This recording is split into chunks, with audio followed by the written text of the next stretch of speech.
write more than one question if you have interest to this topic. And the third, for certificate, so this for this event we will provide the certificate to the audience. So in the last session we will provide the link for you to access, to register, to write your information and get the access. So don't forget to get the access to the certificate. So because we will have like 3 hours seminar, you might prepare coffee, tea, snack to make you still be concentration, makes concentration. Um, Okay, I think that's all. Okay, before the presentation begin, we will have the opening mark by Professor Josaphat as the chairman of APSAR 2021. Professor Josaphat. Okay, uh, You can see on my yes, I slide? can see your sound also clear. Okay. Maybe Yeah. full screen, Professor? Yes. Okay. Yeah, take a full screen. Okay. You can see? Yeah. Okay, yeah. Ladies and gentlemen, please welcome Prof. Josaphat. Thank you very much, all. Yes, especially Honorable Dr. Daniele, Professor Ouchi, and also Professor Andriyan, who will give the tutorial today.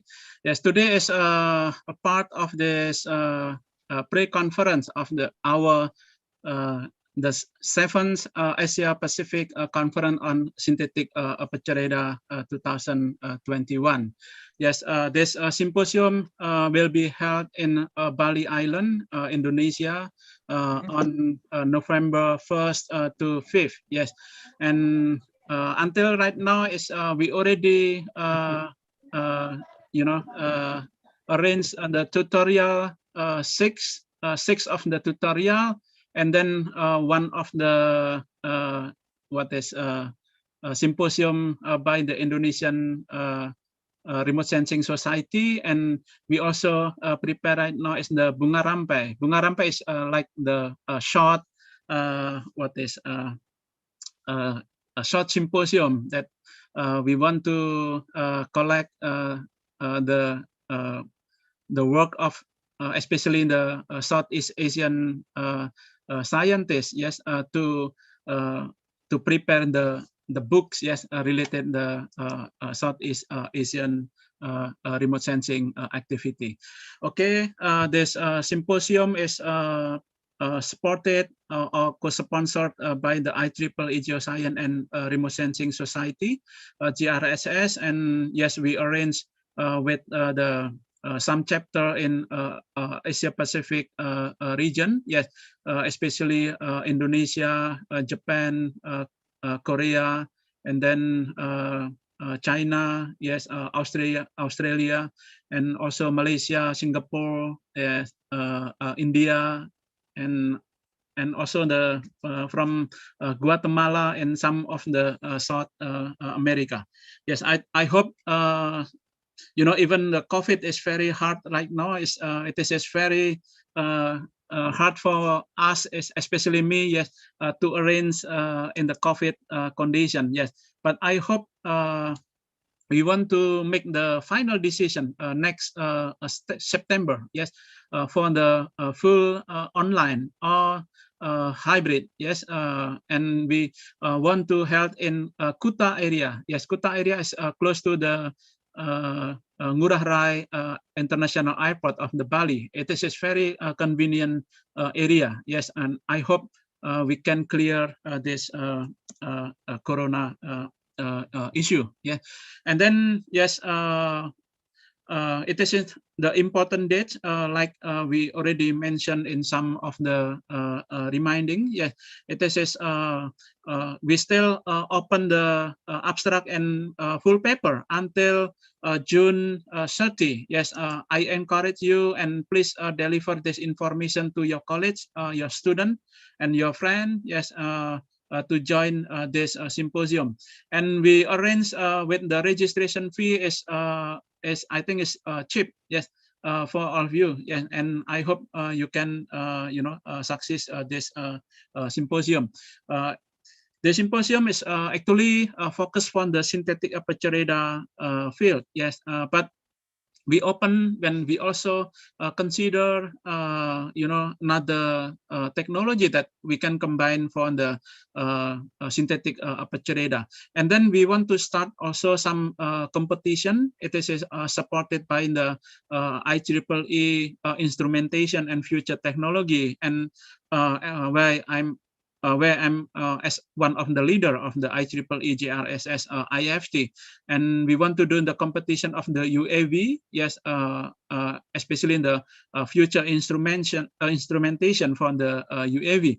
I hope, especially in the student and young scientists, can join this competition, and you can get the trophy, yes, from us, yeah. And yes, we also promote later, yes, this paper that published in this EPISAR and presented in EPISAR. You can also try to submit the paper as the full paper in JSTAR as the special session, special, yes, issue, I'm sorry, yeah. And then yes, this presentation in EPISAR will be published in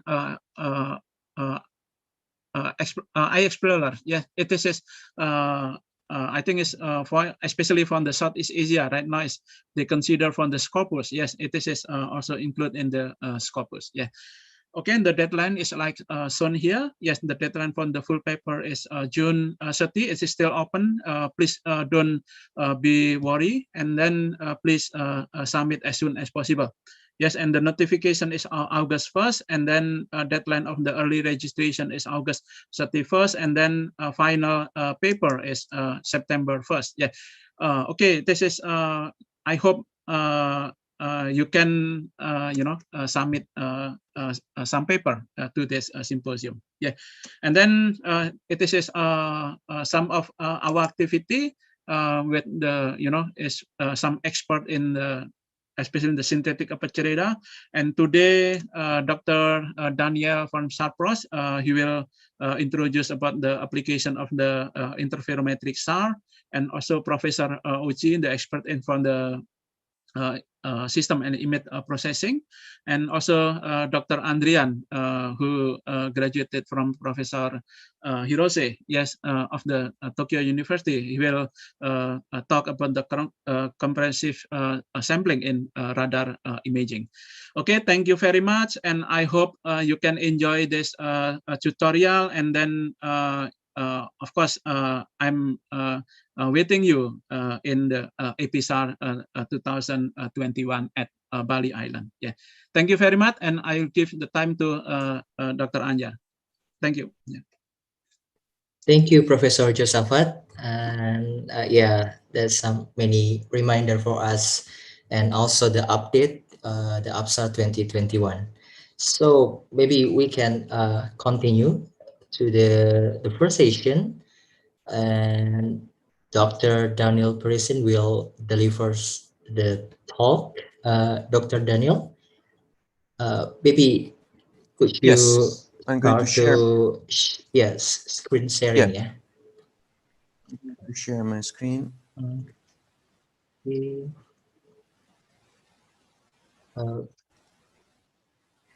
Let me know if you can see it. Yeah, we could see your screen, and your sound is clear. Okay, ladies and gentlemen, please welcome Dr. Daniele. So thank you for this introduction, and thank you for giving me this opportunity to talk about SAR interferometry, in particular applications which we developed using the software I produced during my career. Let me start with a few words about myself. Basically, I am Italian and I'm from Milan. So I graduated from Politecnico di Milano, the place where actually we've been working on SAR interferometry since a long time.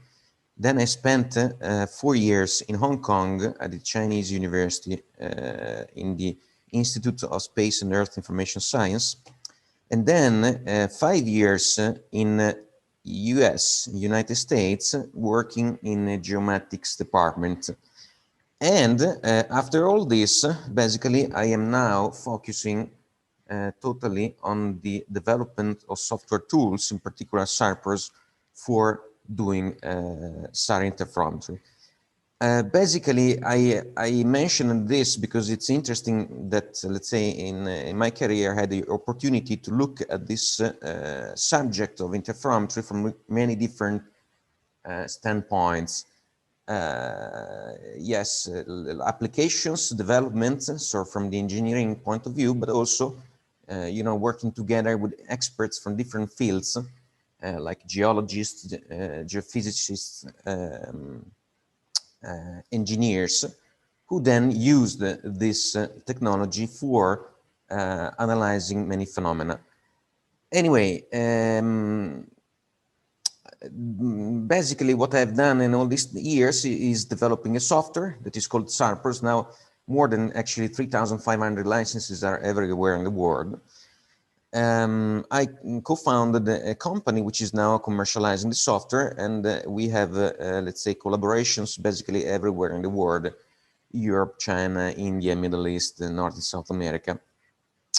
And recently we also, let's say, started a new company based in US, EO59, which you can find if you Google around, and which is now promoting software and services also in the United States. Anyway, today I would like to give an overview of the technology and then show you a number of examples.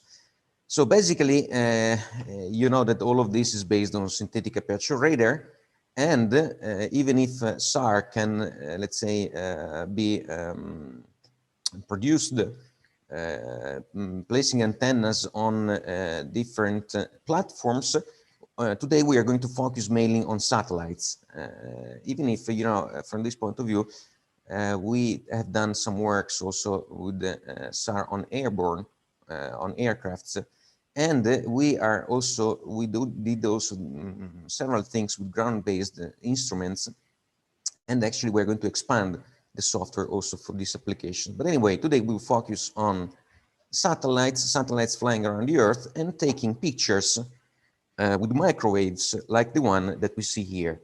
Basically, this is Hong Kong, and you see the radar image in black and white, and you see the 3D representation of buildings superimposed to the picture. So all of you know that SAR is great because you can acquire images at day and night, so you don't need the light of the sun, and you can penetrate clouds and so on. However, when you look at these pictures, it could be a little bit difficult to make the correct interpretation. What are we looking at? Why is that bright and the other one is black, and so on? And in fact, it's always a little an issue to understand this kind of data. But anyway, very useful, yes. But looking at the amplitude of these images is not all. Actually, the greatest information is hidden in the phase of these images. And the phase is basically related to the wavelength, to the signal that are transmitted. So to generate such pictures, we send from radar electromagnetic signals like the one that we see here, sinusoid. And these signals are let's say, fantastic, because when you get multiple replicas of these signals, you can actually compare them and you can see if they are aligned or not. And since the wavelength of the signals is in the order of centimeters, this means that by comparing the signals, you can detect shifts or delays or, let's say, differences which are in the order or fractions of the wavelength, and which means reaching the millimeter level. So today we are going to see that we can see millimetric shifts of these signals from satellites which are several hundred of kilometers far away.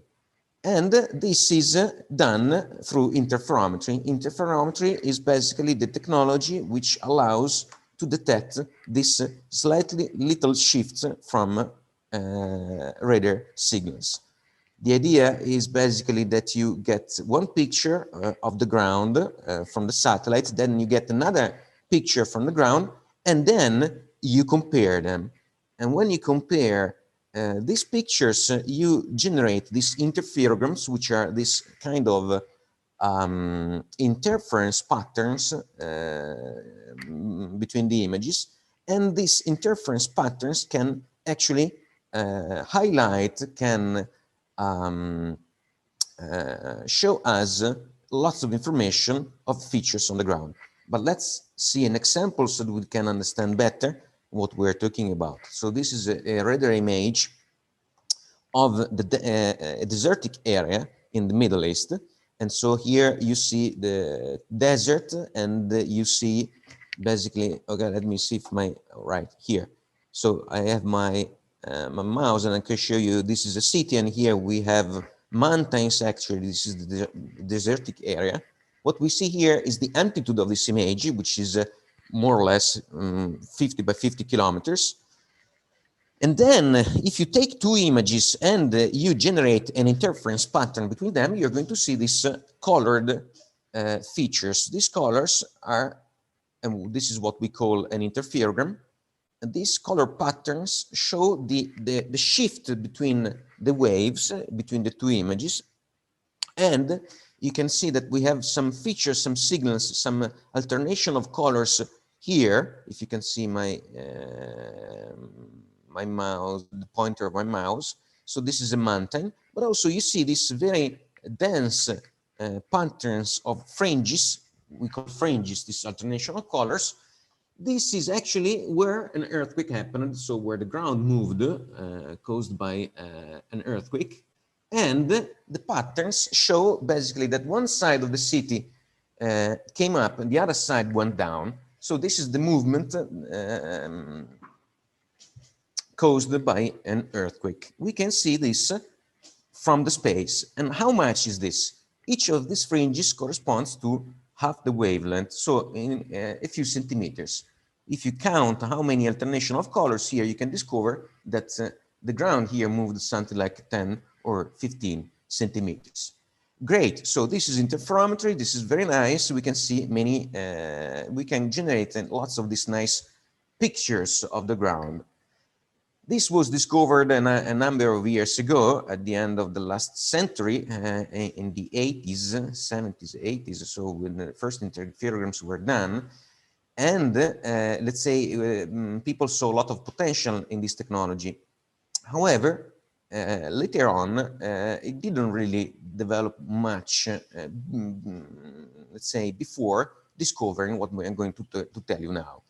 So why the technology was left there actually for a number of years as, let's say, interesting, but not really applicable in real cases. So I'm going to show you here an example in Italy. You see in the red circle, actually, this is the city of Pisa. You see mountains on the top left and the sea on the bottom right. So here we see an example of an interferogram generated by, using two images, two normal general images. From these interferograms, you cannot actually see much information. It's noise. And this is because the features on the ground are changing all the time. And if you try to see these little misalignments, these little shifts between electromagnetic waves, you can discover lots of noise. So the point is, interferometry is great. You can see those nice fringes over the desertic areas, but in other situations, often you see things which are too noisy. So if this is the case, it's nice. It's a scientific tool, but it cannot really be applied in practice. However, at some point, someone said, but wait a moment, this is not totally noise. You see that here there is an area which is a little bit darker, another area here which is a little bit brighter. So actually we have some information there. The point is becoming able to extract this information. So how should we do that? We should extract this information by taking many images, by analyzing the statistics of these images. And in the end, if we apply some models, we can detect, we can extract information like the one I'm showing here with color. Here, after some processing, we discover the velocity with which the ground moves. And when we see red dots there, it's actually the ground that is subsiding, while where we see green, it's stable, and blue means that something is going up. This is done by doing what? We basically, as you see on the left, we just have to discard the noise. VS are varying scatters, so all the features that are changing in time, and we have to keep those that are permanent, that we call here PS, permanent scatters, okay? By keeping the information that remains unchanged, we can apply model and estimate the movement of the ground. This is what has been called the permanent or persistent scatters technique. Was developed in Polimi at first, and then a company was founded based on these technologies, which was TRE, Telerilevamento Europa. Then this company was merged with another one, the biggest, let's say, supplier of this information. Then later on, you might have seen, for those who are a little bit more familiar with this technology, you might have heard of, the term squeezer, or other, let's say, ideas, patents, and technologies developed on this. And I also was working at Polimi in those years, and I also developed my tools, and then, which then, in the end, were integrated in a software which is called Sarproz. Anyway, the idea that is behind these technologies is that we need to analyze a number of images.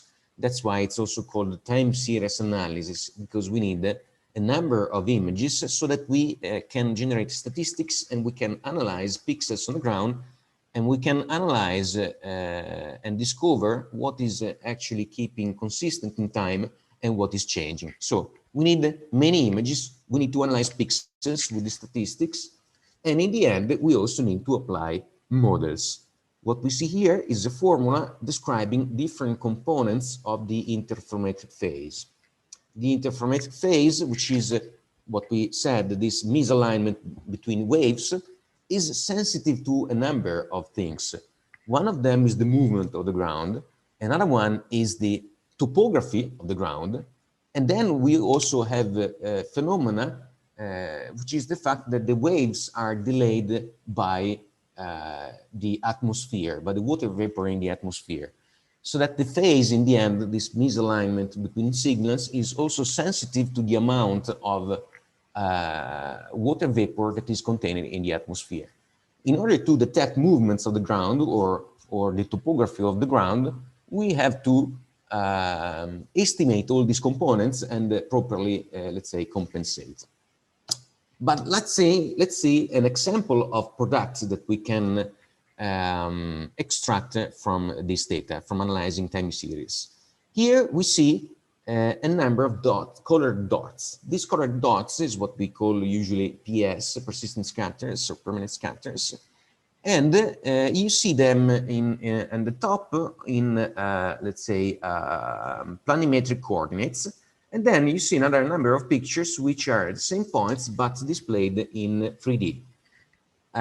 As you see, these points are actually describing something. You see in the picture on the upper left, this is a structure, in particular, it's a railway station in Italy. And you see that these dots are actually describing the shape of this structure, and we can even see the height of the structure. Good, so basically, we said with this time series analysis, we can estimate the height of dots, so that we can detect the shape of objects on the ground. And the picture that you see here was obtained actually many years ago, and it was done with the IIS data, a pretty low resolution satellite, with a resolution of about 15 meters on the ground. But you see details which are much better than those. That's because by exploiting time series, we can extract a lot of information more from exploiting the phase of this data, even to reconstruct 3D shape of objects. And then in this other picture here, we see a time series of the movement of one of these objects. In particular, the object for which we are looking at the movement is this high building here, which is a kind of skyscraper. And we are seeing the, let's say, the movement of almost the top of this building. So what is this building doing? We see this in a number of years from more or less 1995 to 2005. And we see that this building is going up a little bit and then down. How much? If you look at the scale here, this is about 15 millimeters. It goes up and then down and up and down, up and down. So what is the period of the sinusoid? Is 1 year. So the building within 1 year goes up and then down a few millimeters.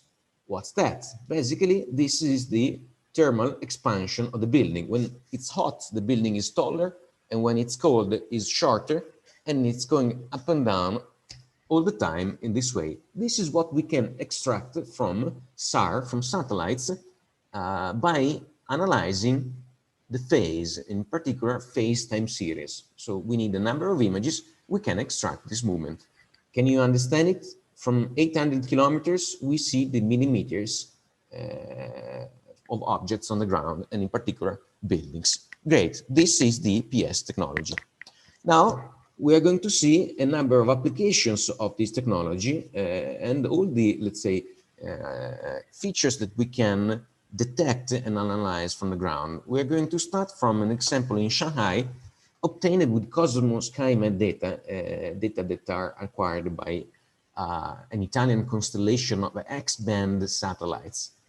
You see here a picture displaying the movements of objects on the ground. Where we see blue, it's stable. When we see yellow and red, it means it's going down. You see that the city center of Shanghai, it's going down. This is a phenomenon well known because most of cities in China are actually subsiding, and this is due to a number of reasons. The very high rate of construction of buildings, the extraction from water on the ground, the characteristics on the ground, and so on and so forth. This is well known, but for the first time when we did this analysis, when I was working in Hong Kong, we discovered some signals that were, let's say, not so well known, not so common to see. You see these strips, yellow strips going around the city. You see this one, and this one, and this one, and so on. These are all subway lines. Basically, when the new subway lines were built in around 2008 in Shanghai, then for a couple of years after the excavation of the tunnels, the ground over the tunnels started sinking, so moving, basically going down, settling. The ground was settling, and it's settling exactly over the location of the subway tunnels, so that from the space, okay, from 800 kilometers using satellites, we can see actually where are these subway tunnels, which are under the ground. And this is thanks to the subsiding of the terrain over the tunnels. And this is another example. Basically, here you see in this picture a map of the ground, which shows where the subway tunnel should be. And here you see an optical image where you can see that where the tunnel is actually, it's also where it's also shared with a road. So it's a road that is crossing the river exactly there. So from the map, here you see the subway line and the road, which are sharing the same tunnel. And you can see it also from the optical data. So everything is going well. But then if we look at the data from the satellite obtained with interferometry, you can discover that the location of the subway tunnel is actually not exactly there. It's a little bit northern, above there. You see, it's crossing actually the river in a different location. So the tunnel, let's say, yes, the tunnel under the sea, under the river, it's not the same. They are two different ones. From the maps, from the information online, you can't see this, but if you analyze satellite images, you can discover that. We have published this in a paper, which you can find online. Great. So other examples of how we can use this technology. Here we see a case of an analysis we did in Tianjin. It's another city in China. And you see again here the color blue, it's more or less stable, and yellow and red, it's subsiding. This is a wide area. This was obtained with the halos and applying a partially coherent approach. which is, let's say, an evolution of the technology that you can read on the papers. We have published it. And you see also here another analysis done with another satellite, TerraSAR X in X-band. So you see ALOS is in L-band. We have a very nice coverage, lots of points. And then we have the X-band with TerraSAR X, which is, if you look at just that, it's less, there is less coverage. You have basically information mostly from roads or from man-made structures, while on the contrary, in L-band, you have lots of reflections also from vegetated areas, or at least, let's say, not constructed areas. Anyway, you see very nice features which are visible from both the data, and in the end, you can also see lots of details on the ground. This is a close-up of the X-band analysis, and which shows highways in China, and the red areas of these highways are actually subsiding.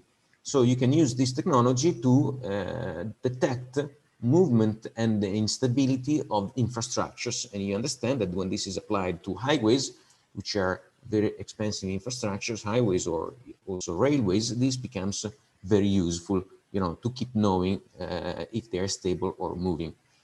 And in this other slide, you see another very interesting feature, which are power lines. So these are the structures which are stretching the wires carrying the power around China.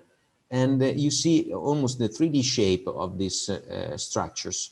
So this is another very important and key feature, monitoring assets like power lines over very wide areas and terrain. This is a very useful, you know, let's say, it can be very useful for many countries, you know, to keep monitoring the stability of the infrastructure or things like this. Then we see another example again in China. This is in Beijing. These are two parallel tracks of X-band data collected by TerraSAR X. And here we see the analysis of the terrain, and we see the subsidence around the city of Beijing.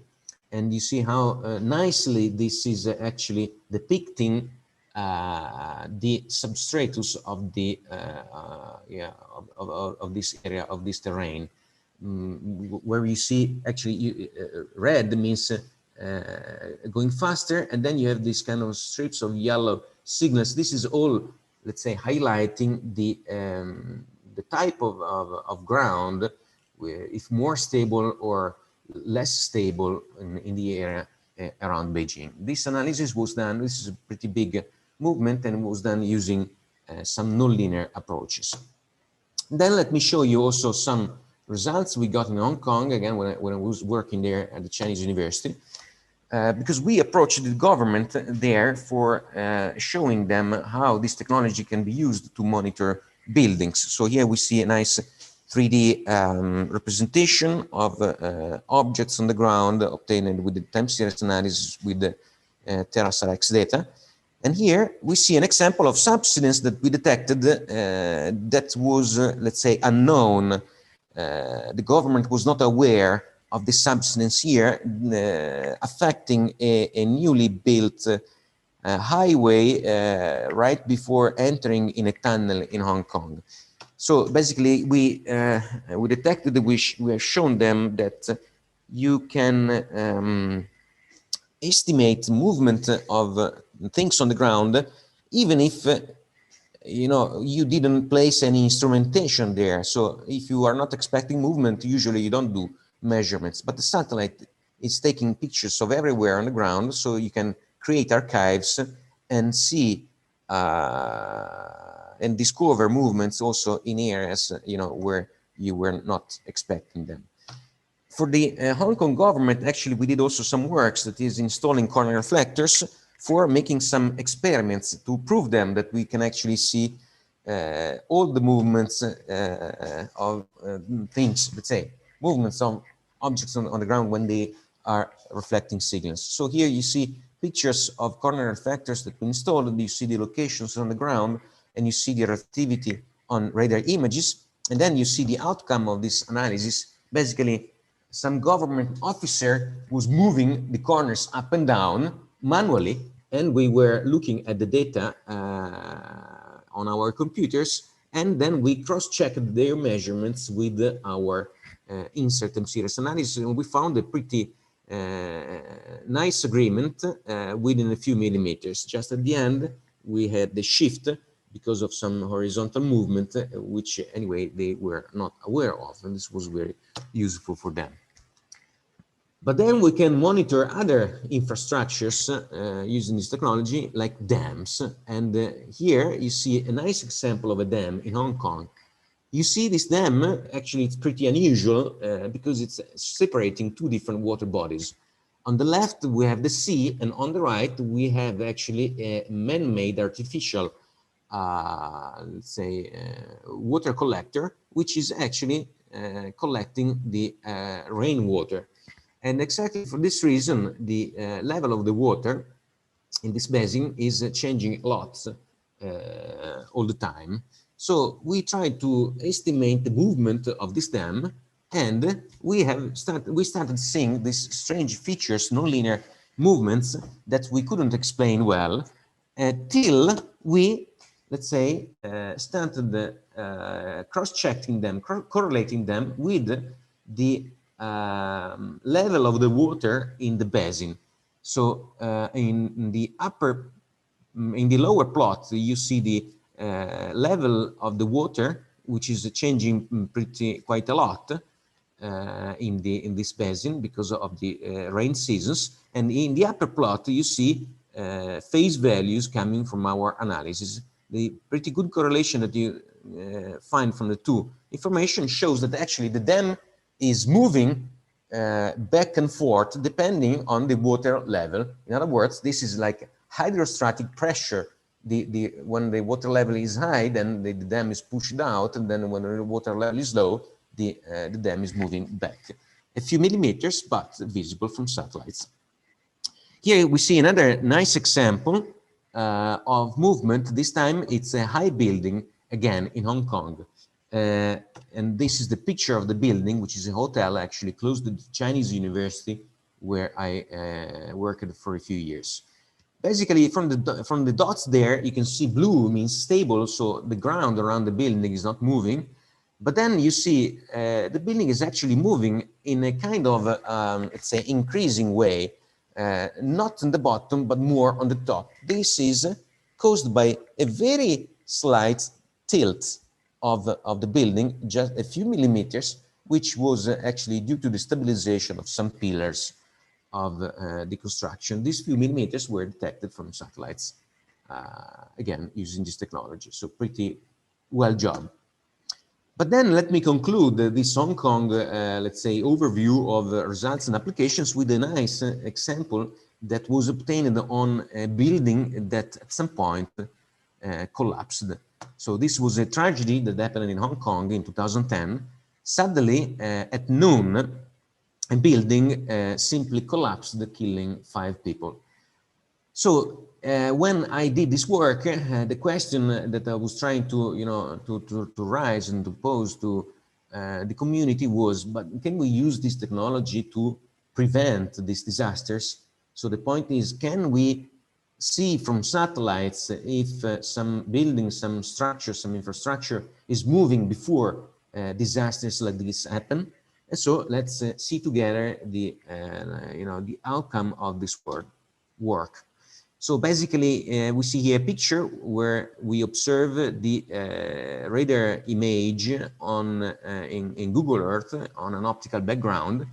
And you see here what I was saying at the very beginning, that is that radar images can actually be difficult to interpret. You see black and white, but which building is what reflection is that one? Why is this black? Why is this white? And, cannot be easy to understand. And where is actually the building that collapsed? If you just look at the amplitude of these pictures, can be pretty difficult, to be understood. But then, if you extract this time series, if you do the analysis of the phase, you can geolocate very precisely the reflections that you see from the amplitude. And here we see all the dots of the reflections pretty well localized over the buildings. You see them in a 3D format. So you see with a color higher dots, higher points. And then in the end, you can extract time series of information about objects on the ground. And here you see, by the way, in the background, this is a picture coming from Sarproz, a software that you can also request online if you want to have a trial to see how it works. If you want to estimate these things, you can do it yourself. So just visit sarproz.com to check it out. Anyway, you see an optical image, and you see a square there, which is indicating the location of the building, which is the one that collapsed. And on the left, you see two plots, some information. So if we have a closer look, we can see in the upper plot, that's the amplitude coming from the building that collapsed. And the amplitude shows that there was a high reflection before the beginning of 2010, and afterward the signal becomes very low. That's exactly the building that collapsed. The building was there till 2010, and then not anymore. So we had the high reflection first and low reflection later. And then in the lower plot, you see the detection of the movements coming from exactly that pixel from that building. And you see from the time series that we have a little going up and down. So this the scale here is in millimeters. This little up and down from the time series is again the thermal expansion of the building, because it was a slightly high building, so going a little bit up and down. But then you see that in the several months before the collapse, so when there is no signal anymore, we have that the building had an acceleration, so had a movement, was moving faster than before. And actually, that building is the only thing that was moving. We observed the ground was stable. We observed other buildings were stable. Only this building had an acceleration, had some movement before the collapse. So this means that, yes, it could be possible using this technology, using satellite InSAR, it can be possible to detect accelerations, movements before tragedies happens, before collapses happen. The idea is that the satellite can never be able to predict the collapse, or will never be able to tell you what's going on, but it can show you that something is moving. So you could use other information, you could use other means, you could send people there to have a survey to check what's going on, and you could discover exactly that. In fact, in this case, basically some supporting components of the building were demolished, and this caused an instability that then in the end brought to the collapse. Good. So having seen this, let's say, overview of results in China and Hong Kong, now let's switch to the following period, that is some analysis over the United States that I did when I was working at Purdue. And we can see here an example in Los Angeles where we analyzed TerraSAR-X data and where we detected as usual movements. You see colors basically everywhere in this picture. And in fact, California, generally speaking, Los Angeles in particular, are areas which are moving a lot for a number of reasons. But also you see these bubbles, red bubbles, almost close to the city center. And I can tell you that the wider red bubble here is actually in the Beverly Hills area, so pretty expensive, residential area. So those red bubbles are areas which are subsiding because of oil extraction. So there are wells there, and where you have wells, as you see in this picture, the ground goes down, and this can affect all the infrastructures and all the constructions that are in such areas. In particular here, you see a highway crossing this red area. Red, it's subsiding, and the highway is clearly affected by this subsidence, and it could have, you know, issues of maintenance because of this movement.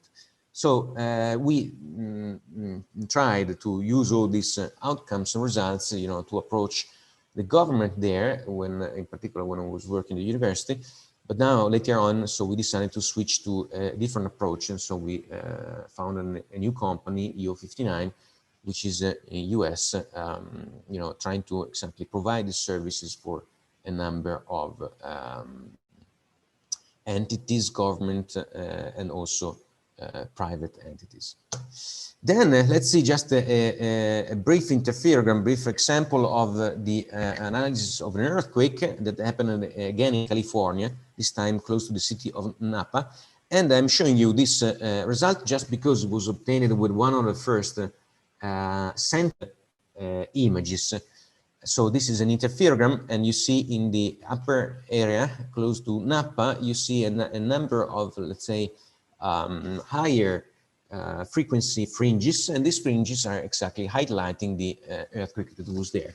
If students are listening to this tutorial, you know, be aware that you can apply for a license of the software, and you can download your data, and you can detect earthquakes like this one very easily. And this is a, you know, it's simple but nice way to produce some scientific results, in particular for those of you who are interested in geophysical applications. And then let me mention that again, when I was still working at the university at Purdue, I tried also to approach other government bodies, like at that time I was talking also with the Homeland Security, which had as a priority also looking at the aging infrastructures in the country. You know that every country has the problem that after a number of years, infrastructures like bridges, you know, could start having issues of stability, and you would need to monitor which one of them is becoming unstable. And so we did this analysis again in California, showing movements affecting bridges.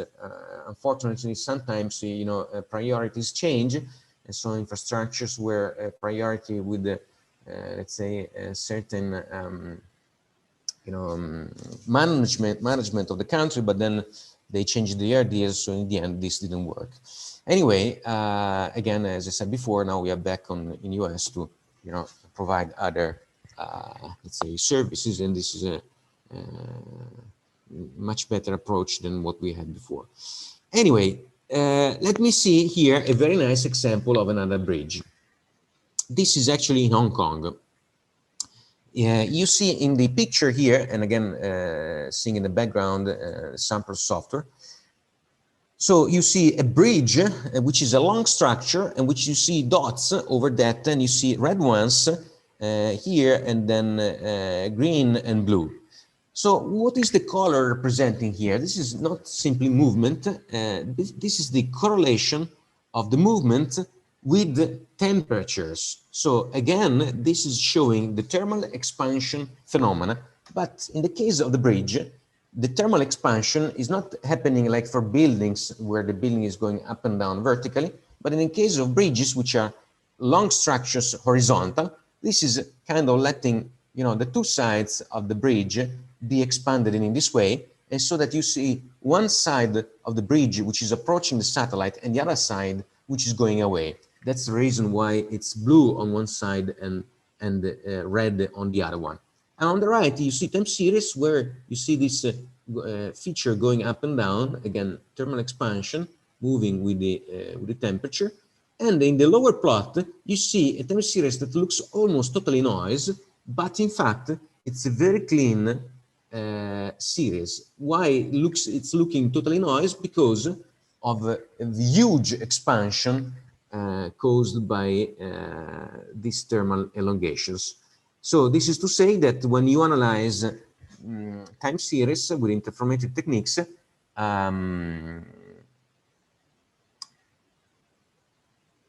oh, please move this window away from. Is that the message from me? I don't know. Anyway, when you, please move this away. No. Sorry guys, I got the message here. I don't understand what's the means. Yes, I cannot see that. Okay, just forget it. Okay, so basically this means that when you analyze phase time series, you have to take into account many phenomena, like also the terminal expansion, otherwise this won't work.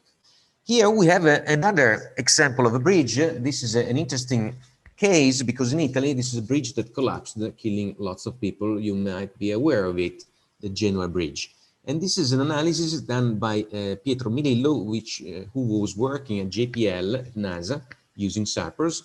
And this shows some signals that could highlight, let's say, that some movements could be detected before the collapse. Now, this is a little controversial case because people say, no, you can see it. Yes, you cannot see it. But these are signals that were detected by him.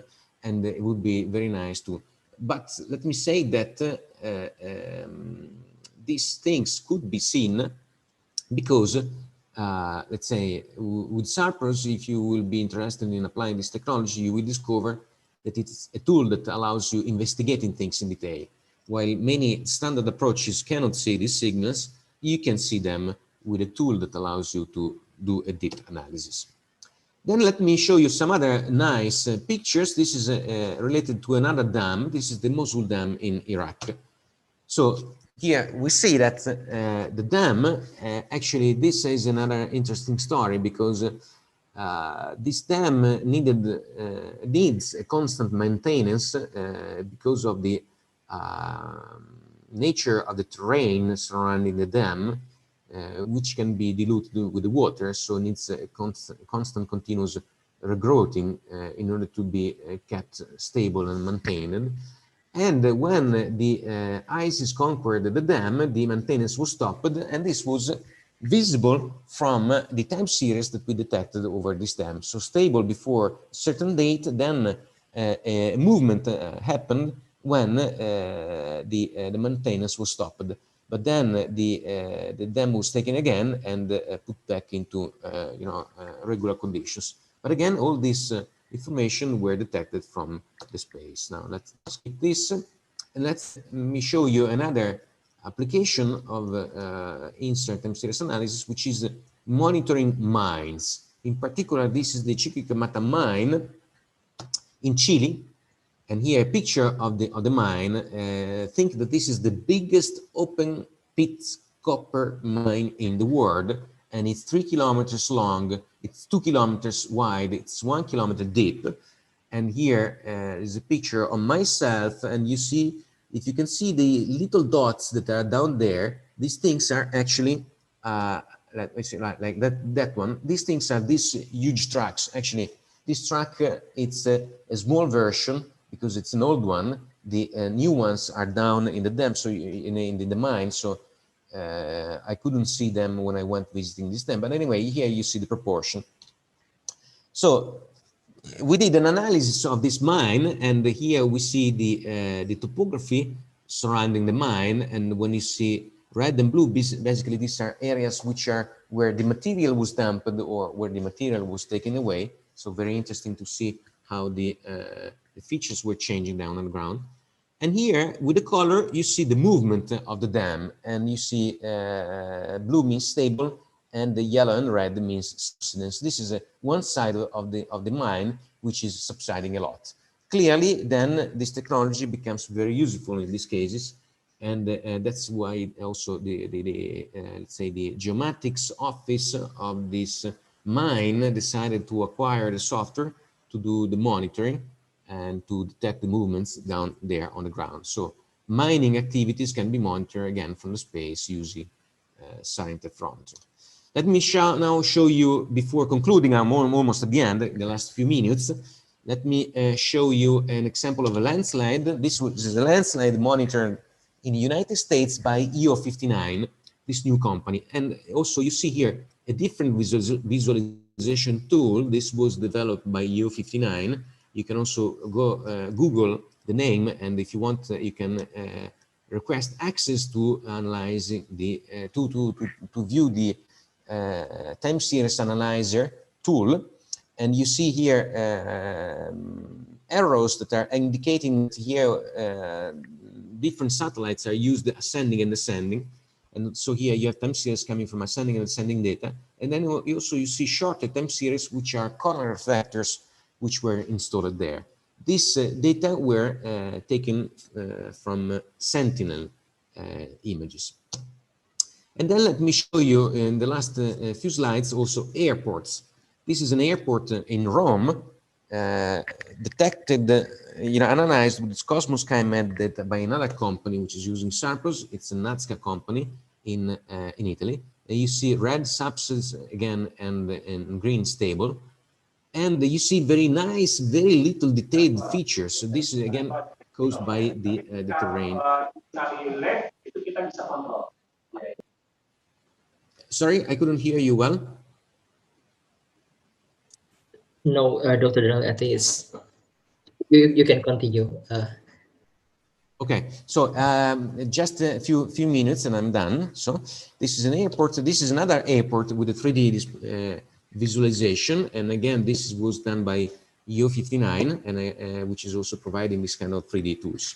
And so, okay, by concluding the overview of all this application, let me tell you that all of them were obtained by the software Sarproz. You can visit sarproz.com to see and apply for a license to use it yourself.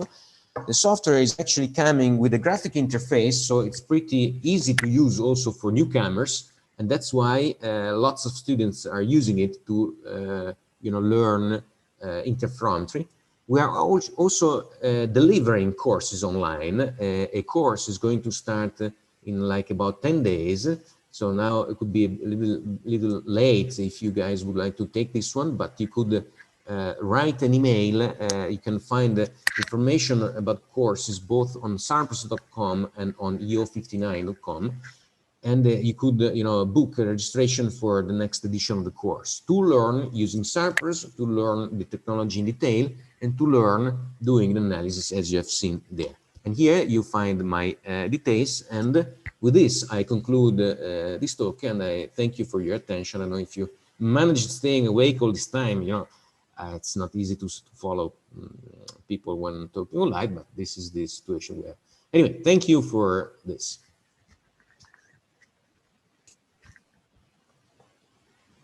Okay, thank you very much for the interesting talk, Dr. Daniele. Thank you for introducing the SARS.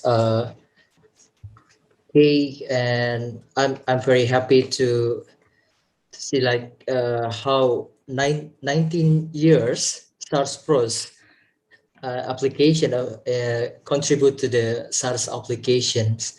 So I'm very happy. Also interesting to see like in the case of Shanghai subway subsidence in Beijing, and I think the building collapse in Kowloon is very interesting, that how you mentioned clearly how time series analysis could monitoring the acceleration, the movement before the collapse. I think it's very interesting case.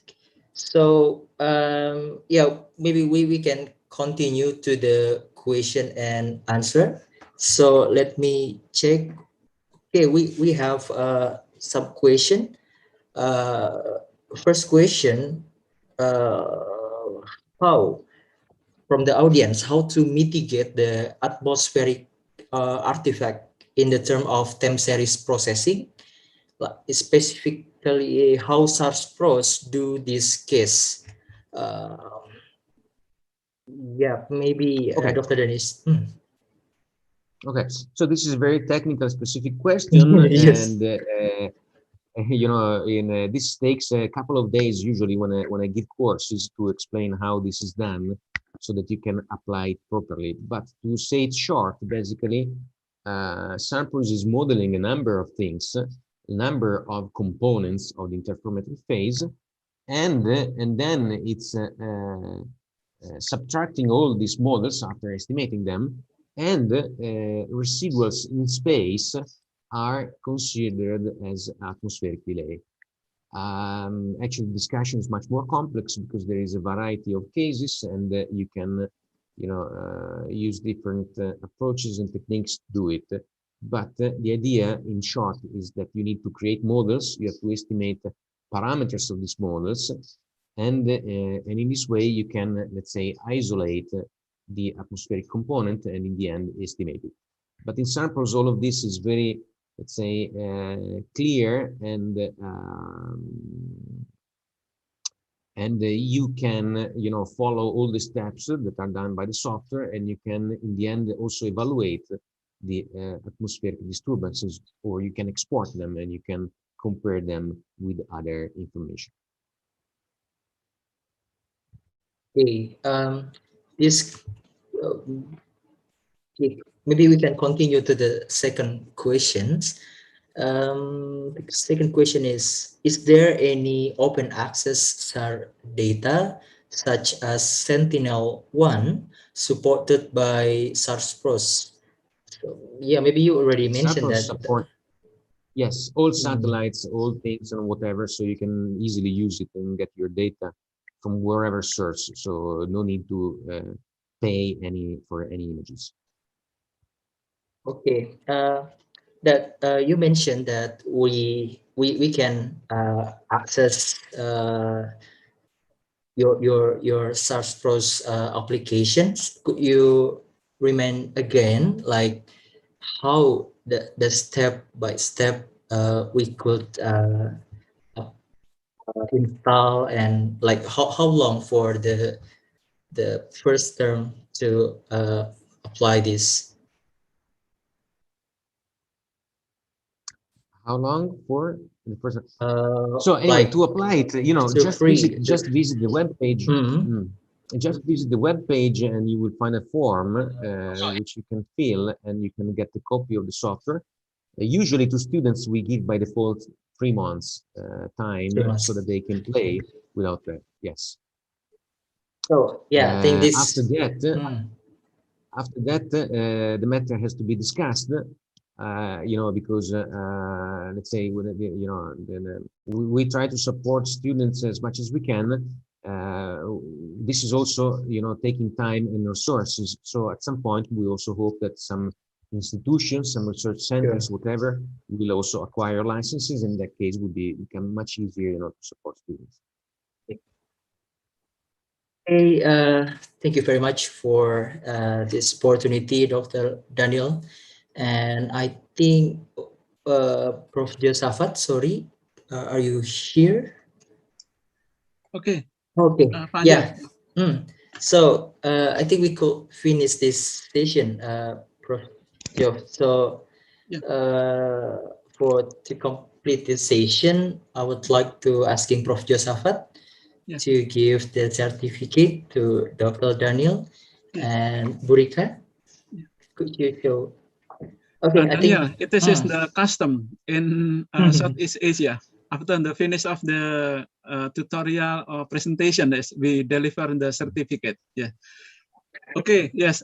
Thank you very much. Thanks a lot. So we look. We want to certify your tutorial. Yes. I want to deliver the certificate to Dr. Daniel Perissin. Yes. For the today tutorial. Thank you very much. Yeah. Thank you. Thanks a lot. Looking forward to a lunch together, Yes, beside the certificate. After the corona, will allow that.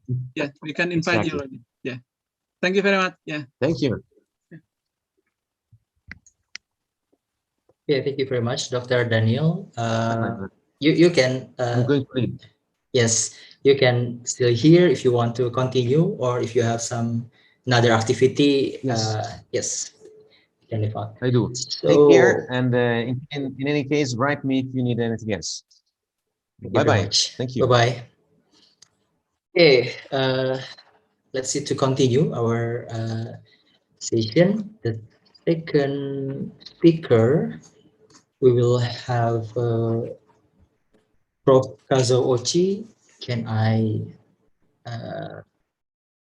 Professor?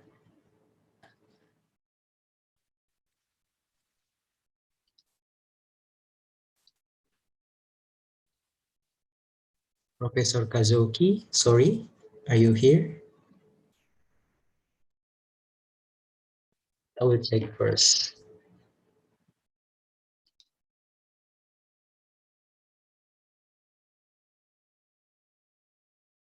For your information, if you have some interest to the previous talk or maybe the next speaker talk, you can access the YouTube in YouTube video. And as far I see the previous YouTube, there are more than 1,000 viewers. Yeah, I think it's a good chance for us to learn from expert, and we can focus on some part that we are still confused. And yeah, it's very interesting opportunity for student, for researcher around the world. So okay, let me check to the committee. Okay, Professor Kazuo. Oh, okay. We okay. Ouchi sensei. Hi. Oh, hi. Okay, Professor Ouchi is already ready. Yes. Okay.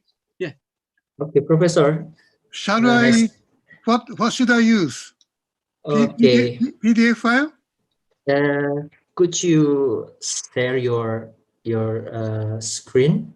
Share screen, Sensei? Screen? Yes, you can show your slide. Okay. And How do I in my screen? 大内先生、下にですね、画面の共有がございますが、はい。はい。そこ、クリックしていただいて、はい。あとはですね、共有？共有です。あるんですね。または、これね。シェア、はい、あります。それで、これに？あと、ちょっとファイルをお選びしていただいて、あと共有。ファイルを入れるのね。そうです。はい。はい。どれだ？これを入れる。はい。ファイル。ドロップボックス。入んないな。はい。あと、お選びしていただいて、あと、右下にですね、共有がございますので、それまたもう一回、クリックしていただければ共有します。入んないね。入らないです。ドロップボックスに入れるの？これは、ドロップボックスはない、ではないんですね。ただの、ベーシックね。そうです。はい。共有していただいたベーシックなところに、ファイルを選びしていただいて、あとまた、Windows の右下に、共有、またクリックしていただければ。なるほど。はいはい。これ2つあるから、2つ入れればいいんだね。はい。で、画面の共有ね。そうです。OK。OK かな？OK ですね。はい。これでいい OK です。はい。これ2つあるんだけど、はい。もう1つ入れる。まあいいや。最初これやっちゃいますね。なんか1個ずつだけですね、これは。はい、わかりました。すみません、お願いします。sorry. Hi, everybody. My name is Kazuo Ouchi.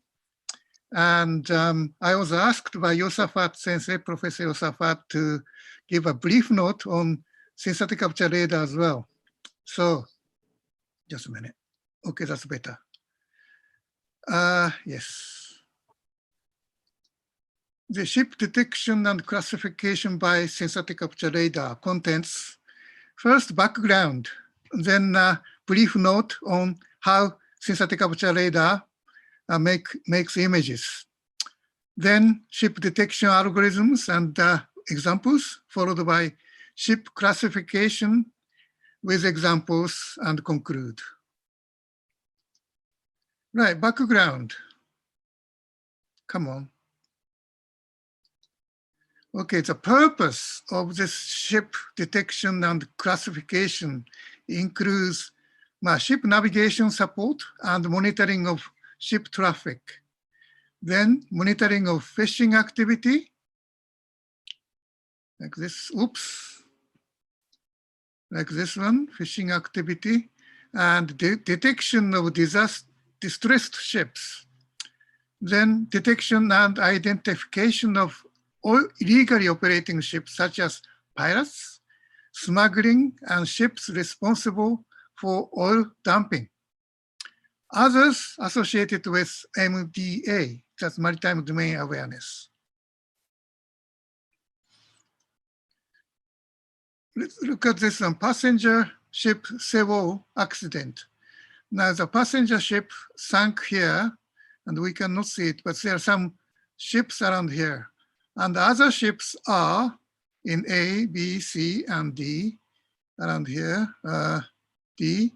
And if you look at the ship A here, that's white one ship, and that's a Kelvin wake, and dark one is a ship wake. Now suddenly the ship changed the course, and also ship B here moving there and suddenly changed the course again, and we don't know why. Look, and this is the ship wake, and that's a ship here. Probably this is a medium-sized, fast-moving ship, and there are two small ships look like this. Now that's a small, probably small ship-sized, slow-moving pair trawler for ship fishing. This is the accident, collision of between Tunisian cargo and the Cypriot container, and that's a leaking of oil in Mediterranean Sea. Dark one is oil slick. Other example here is a naughty ship here, dumping the waste oil here, dark one there. And also this one, this ship is dumping this oil in dark linear image here. So we need to identify these ships as well as other ones. So current ship monitoring system include VMS, that's vessel monitoring system, long-range identification and tracking of ships, LRIT, and vessel traffic service. And we are using automatic identification system called AIS. Now, VMS is monitoring mainly fishing activity, which includes ship's positions, velocity, and amount of catch, using communication satellites such as Inmarsat, Orbicom, and Indirim. Long-range identification system that's monitoring of passenger ships, cargo, mining ships through satellites, very high frequency band communications. VTS is a sort of near version of ship traffic monitoring over local areas, in and out of base through controlled ground-based radars, CCTV, and wireless telephones. Now, AIS is a system to exchange the information directly or through satellites, including the identification codes, names, positions, and courses, designation, and others. AIS is mandatory for ships over 300 tons of tonnage in the international waters. So that's the AIS system directly between ships or satellite communication system. Right, this is an example which I did when I was with National Defense Academy of Japan. We had this X-band ground-based radar on top of the building, X-band radar and S-band radar. And that's the AIS, that's a screen. Now we can identify these ships, like this one is passenger ship here, AIS signal sending, Nippon Maru. And, oops, what's happened? Zenken Maru, that's a waste disposal one. Can you see them? Big screen or not? Just a minute. Kakudai? Okay, is it better? Yeah, better, Sensei. Shall I be? Oh, more. okay, that's better. Mm. So AIS signal, these are okay. These ships are sending AIS signals which we can identify and what they are doing. The problem is, again, not all ships are equipped with AIS systems, and those with AIS, but no transmission of signals. And occasionally, we find transmitting false information. Now, some ships are saying we are doing here, but by looking at the satellite synthetic aperture radar, they are different areas. Now, the solution is remote sensing data by optical sensors and or radar. Now, optical remote sensing using ultra UV to infrared visible. Microwave remote sensing, of course, microwave. That's the size of the of wavelengths here, around here. And well, we are usually using this microwave synthetic aperture radar. And well, the problem is that optical sensors are useful. Oh, by the way, the microwave band is designated from W to P. And well, most of these spaceborne stars using L band to X band. And other band like W, V, and K band and P band are usually used by, well, X band as well. They are used by airborne systems. Now, the optical sensors are useful, but cannot be used under, of course, cloud cover and at night without sunlight. So utilization of spaceborne SAR is a useful way of doing it. Because SAR has day and night and all weather imaging capabilities. Right, this is an example of all weather imaging capability. AROS satellites, they have two optical data and optical image and AROS pulsar image, radar image as well. Almost simultaneously taken the Tokyo Bay here. You can see the all clouds. Now, no cloud, of course, in AROS pulsar image. Now, day and night imaging capability is here. Now, Cosmos SkyMed again in Tokyo Bay. And this is National Defense Academy where I used to belong. And we used visual observation using video camera. Now, it's very dark. Of course, you cannot see by optical sensors, but from space. But you can see from here in the, we can confirm these ships here. A is here, it's a cargo ship here. And B here is a mega float. They are doing something here. I don't know what they're doing actually. Anyway, and I was asked to give a brief note on SAR and brief note on EM wave scattering. Now, the microwave transmission incidents on the surface of, for instance, water, then electric current is induced and on and near the surface, and the induced current radiate the EM wave again. This is known as scattering. Okay, and we probably know, everybody knows this. Sorry, bars outside bars are noisy. You probably learned the high school here, the electric field, and orthogonal to it is the magnetic field. The important parameters here is the wavelength and phase angle.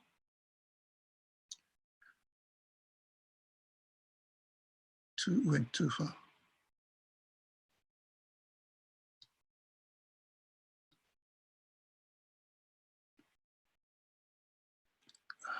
Come on.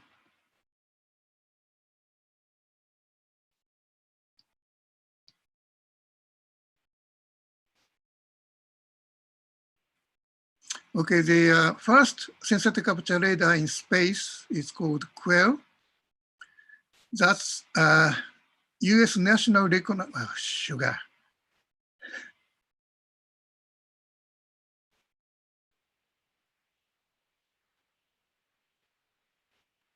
Okay, reconnaissance satellites, that's experimental version. Validation experiment actually is for spaceborne SARs.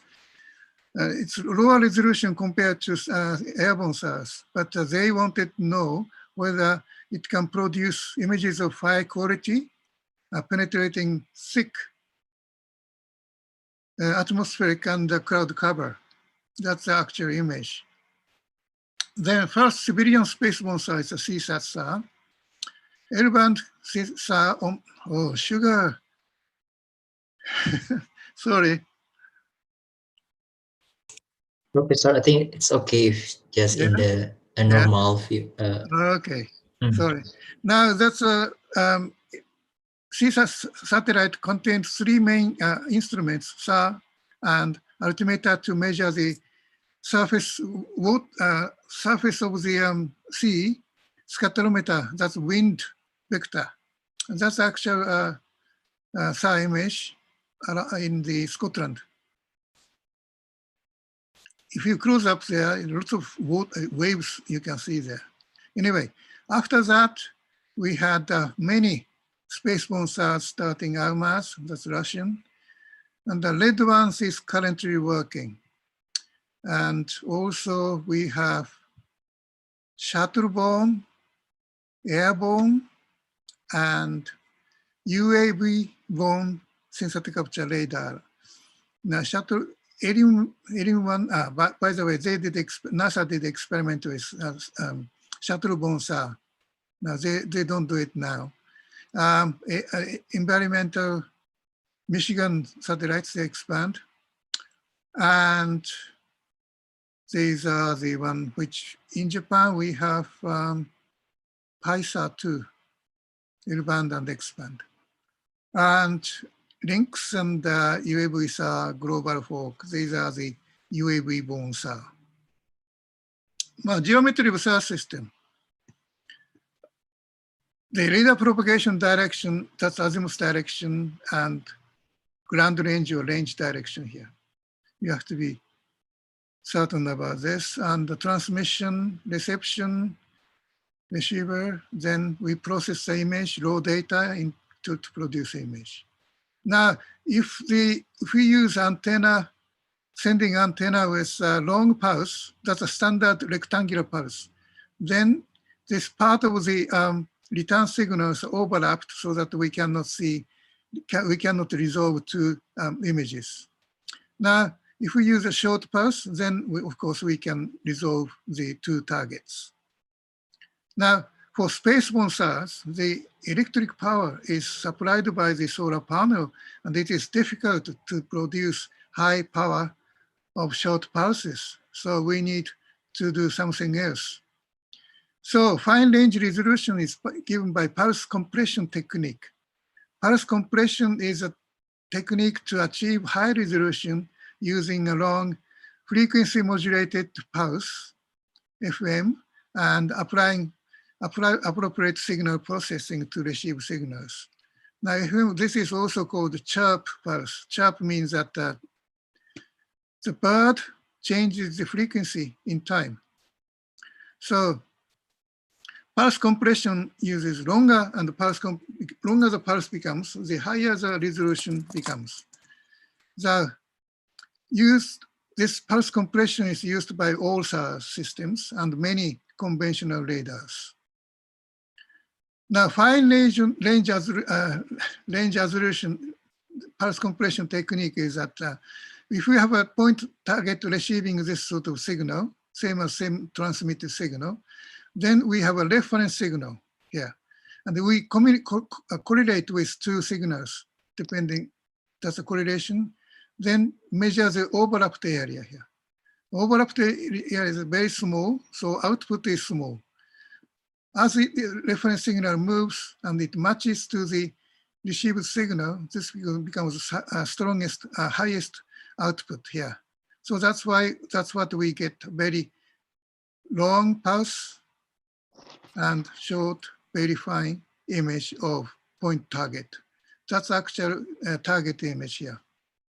And that's it, corner reflector. So range resolution with pulse compression for spaceborne SARs, you get a few meters or less than a few meters to a few tens of meters.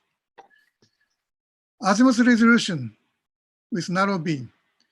A conventional rear aperture radar, we want to resolve A and B here, but the beam is too wide so that they return signals overlap, so we cannot resolve these targets A and B. But if we use narrow beam, then we can detect A and B well separated. So azimuth resolution cell for the case of conventional rear aperture radar is the beam width. So lots of airborne SAR systems have this long antenna along track direction, azimuth direction, to get a sharp image here with narrow beam, producing narrow beam. And if the same system is applied to spaceborne system, then the beam width given by lambda wavelength, slant range distance, and antenna length. For the case of AROS pulsar, to achieve 9-meter resolution of range, the azimuth antenna we need 21 kilometers, now which cannot be done. Can be done, cannot be done. Then synthetic aperture radar is developed. This is the way successive signals using small antenna. Then received signal is properly signal processed, and get a large imaginary antenna.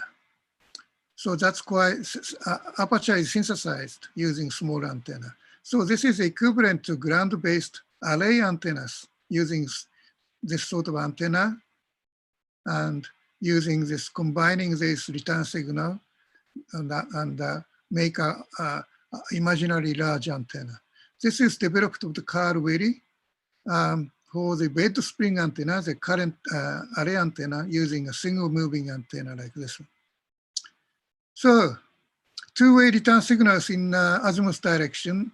We got to the first order. Its return signal delay time is quadratic to the first order. If you look at the real part, like this one.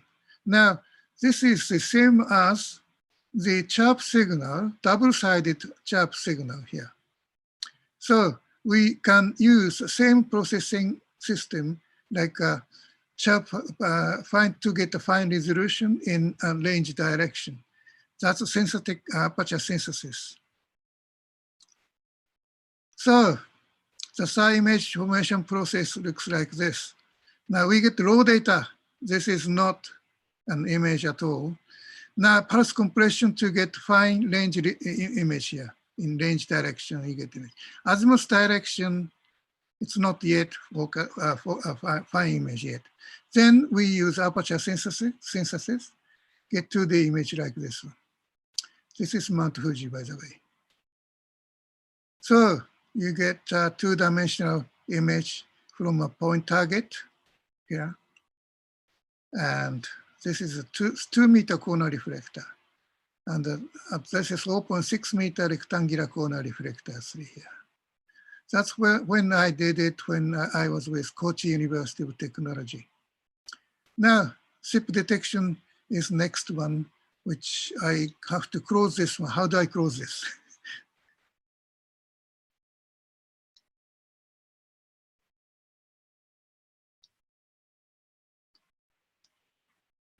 How do I close this? Oh. Sorry, Sensei? How do I close this one? Close. Hmm.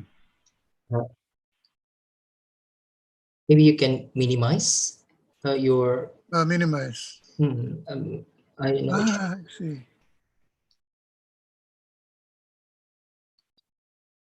This?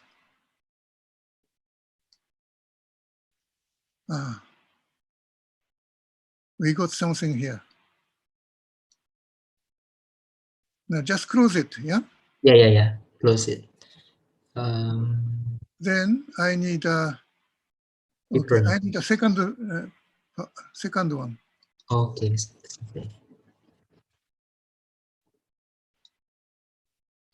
Same as this one before. Now, again, how do I do this? Here, and okay, in there.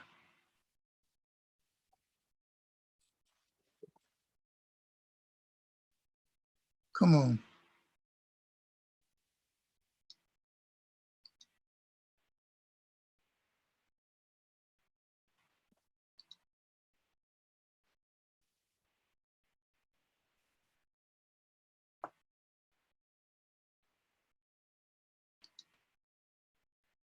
Sorry.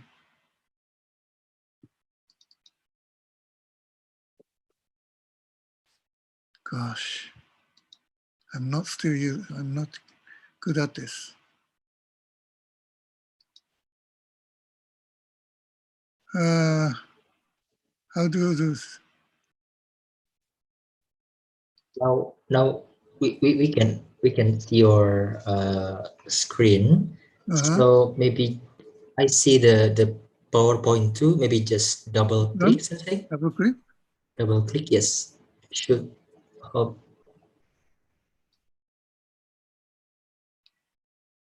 Oh, it doesn't happen.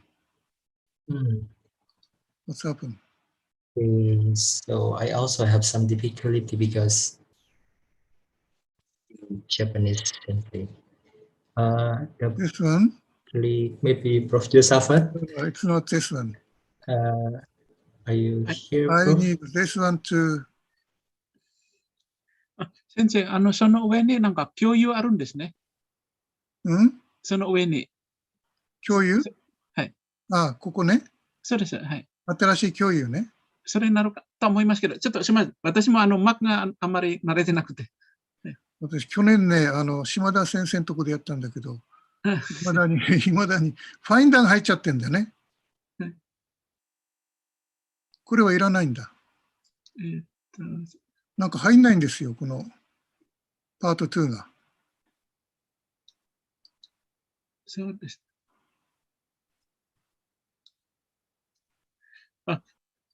Somebody who familiar with the Mac, how to share the file? Could you explain how to share? Okay, yeah. Somebody could help. Ada yang bisa bantu nih, untuk sharing di Mac bagaimana ya? Mac. Mac, yeah. I know Mac user, Professor.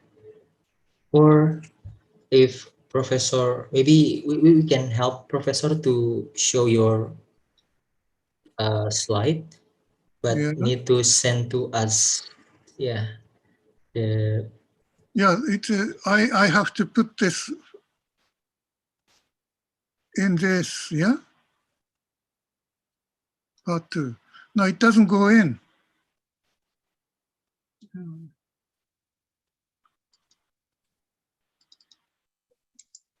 Oh, Jesus. Professor Josafat, klik kanan download, Pak. ですね。先生、これシェアリングできますか？はい。これ？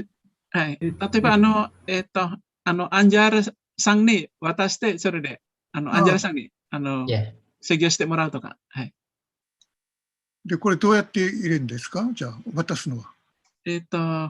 アンジャールさん、could you send your email address to Professor Ouchi? Yeah. Okay. Yeah. So he will send to you, and then please help to sharing. Now this has about 36 PDF. Oh, it's huge files. Too heavy, maybe too heavy. Okay. What's happened? It's 大内先生、まずその PDF ファイルを開けますか？これ？はい。PDF ファイルそのものは開けますか、まず。開けます。はい。じゃあ、まず開いてみてください。はい。で、これ。はい。で、今、先生のところでは画面が見えています、ね。見えてます。はい。では、まず画面の上か下のあたりにマウスを持っていくと、共有を停止という赤いボタンが見えるかと思います。どっかに。ここ共有停止というボタンありますよね。はい、それで消えますよね。はい、その後、今度緑の画面で画面の共有というのがどっかにあると思うんですけども、はい。それを押して、PDF ファイルのところを、今これブラウザが映ってるんですけれども、画面の共有というところで、PDF ファイルを共有できるようになっていると思うんですけれども。画面を共有していますって出ます、ね。はい。で、それで今パソコンのブラウザが映ってるんです。こちらでは。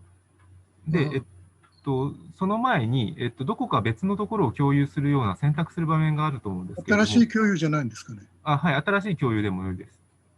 新しい共有というのを押すと、あった。はい。で、それを選んでいただけると開くと思います。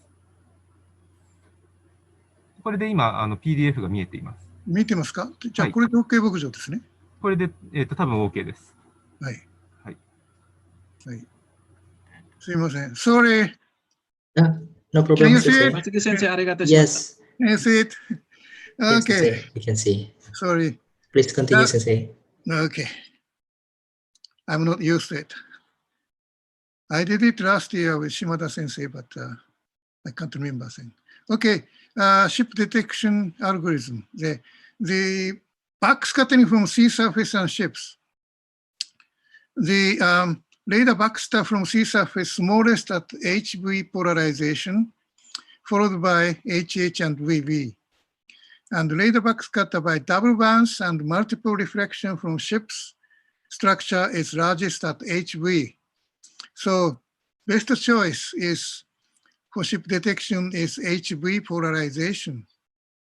The Eros pulsar band polarimetric image of Tokyo Bay. Now, if you look at this one, you can see HH. Now, the white dots here, all ships around here. Now you can see the high contrast of ships using HV polarization, followed by possibly HH, and VV polarization has strongest radar backscatter from the sea surface. So, ship detection algorithms. There are many algorithms have been developed so far.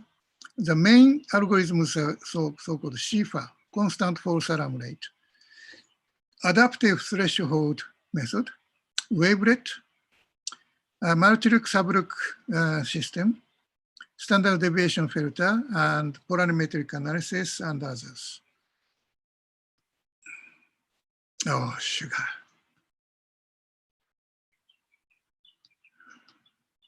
Mac is good, but troublesome.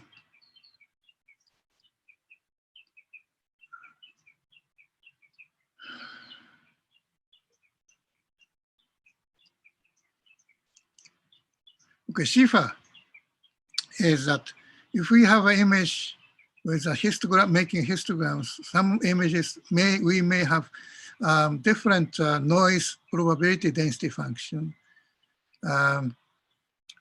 The histogram depends on the area. So if we set a threshold somewhere around here, then the false alarm will be different. But if we make a SHIFA operation to make a the probability density function is same function, then we get a constant false alarm here. And that's a way to do it by SHIFA operation. And that's used by this moving window. That's a signal window test cell, whether it's a ship or not. The buffer, and outside there, that's the reference background window there. And after a threshold, we can get this sort of ship images there. Adaptive threshold method is use the same window, test cell, buffer, and background reference window. And threshold value is decided by mean intensity of background reference signal here, and That's a standard deviation multiplied by constant. There are other ways doing constant multiplied by image intensity, background, and the standard deviation. Now C is a constant, and well, we have to decide depending on the data. In general, 2 to 3 data are used. But this one is false alarm is not constant. This is the image of this one. The C is 1 constant. Then you can see increasing the constant value, you can get rid of noise and detect the target in the middle here. Okay, next. This is the case when the adaptive threshold method is used for the EROS-2 scanner mode of Japan Sea, East Sea here. And well, lots of ships have been detected. And if we close up this area here, then you can see, well, pair trawler, lots of them, pair trawler doing fishing there. And that's a strong wind area, and the ship wakes can be seen there. But still, pair trawlers here. So you can see double ship wakes here. So that's the case of using ATM. Now the discrete wavelet transform. Wavelet transform is a very simple addition and subtraction system. Well, Haar transform is the simplest one, discrete Haar transform. Addition and subtraction of neighboring pixels. The addition is for instance, this one, first step is that to make the neighboring pixels, this one, take a mean. And the 1, 2 here, and 2, 1, and 2, 1, this one.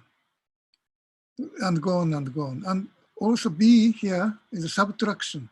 You subtract, you make a subtraction, 2 pixels here. And also 2, 1 here, subtraction 2, 1 there, and also others as well. Then finally, you do the final addition of subtraction in the vertical direction and different directions. So this is A11, is A11, A2. So this is the one, for instance, this one, and take the mean. And also the difference here is as well as subtraction also. So wavelet transform example is like this one. That's the original image. And well, this is the mean. So pixels are averaged. And this is a subtraction in row direction, okay? And subtraction in column direction, and take the mean. That's a diagonal part. So what it does for ship detection is you add these 4 images, then you get this type of image. These images, noises are not correlated.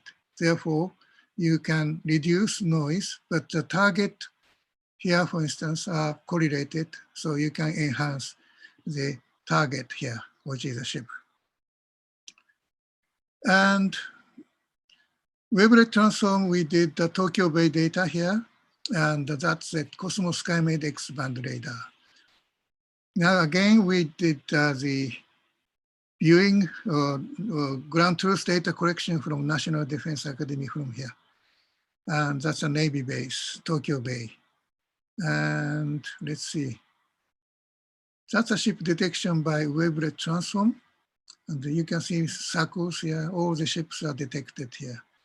And some misdetection on land here. We have to, this time we did not do the land cover area. Land cover, so some false alarms here. So that's a detection of the ship by wavelet transform. And we used AIS system to match the SAR image and AIS signal. So that's 1 to 3. 1 to 13. They are ships matched with AIS.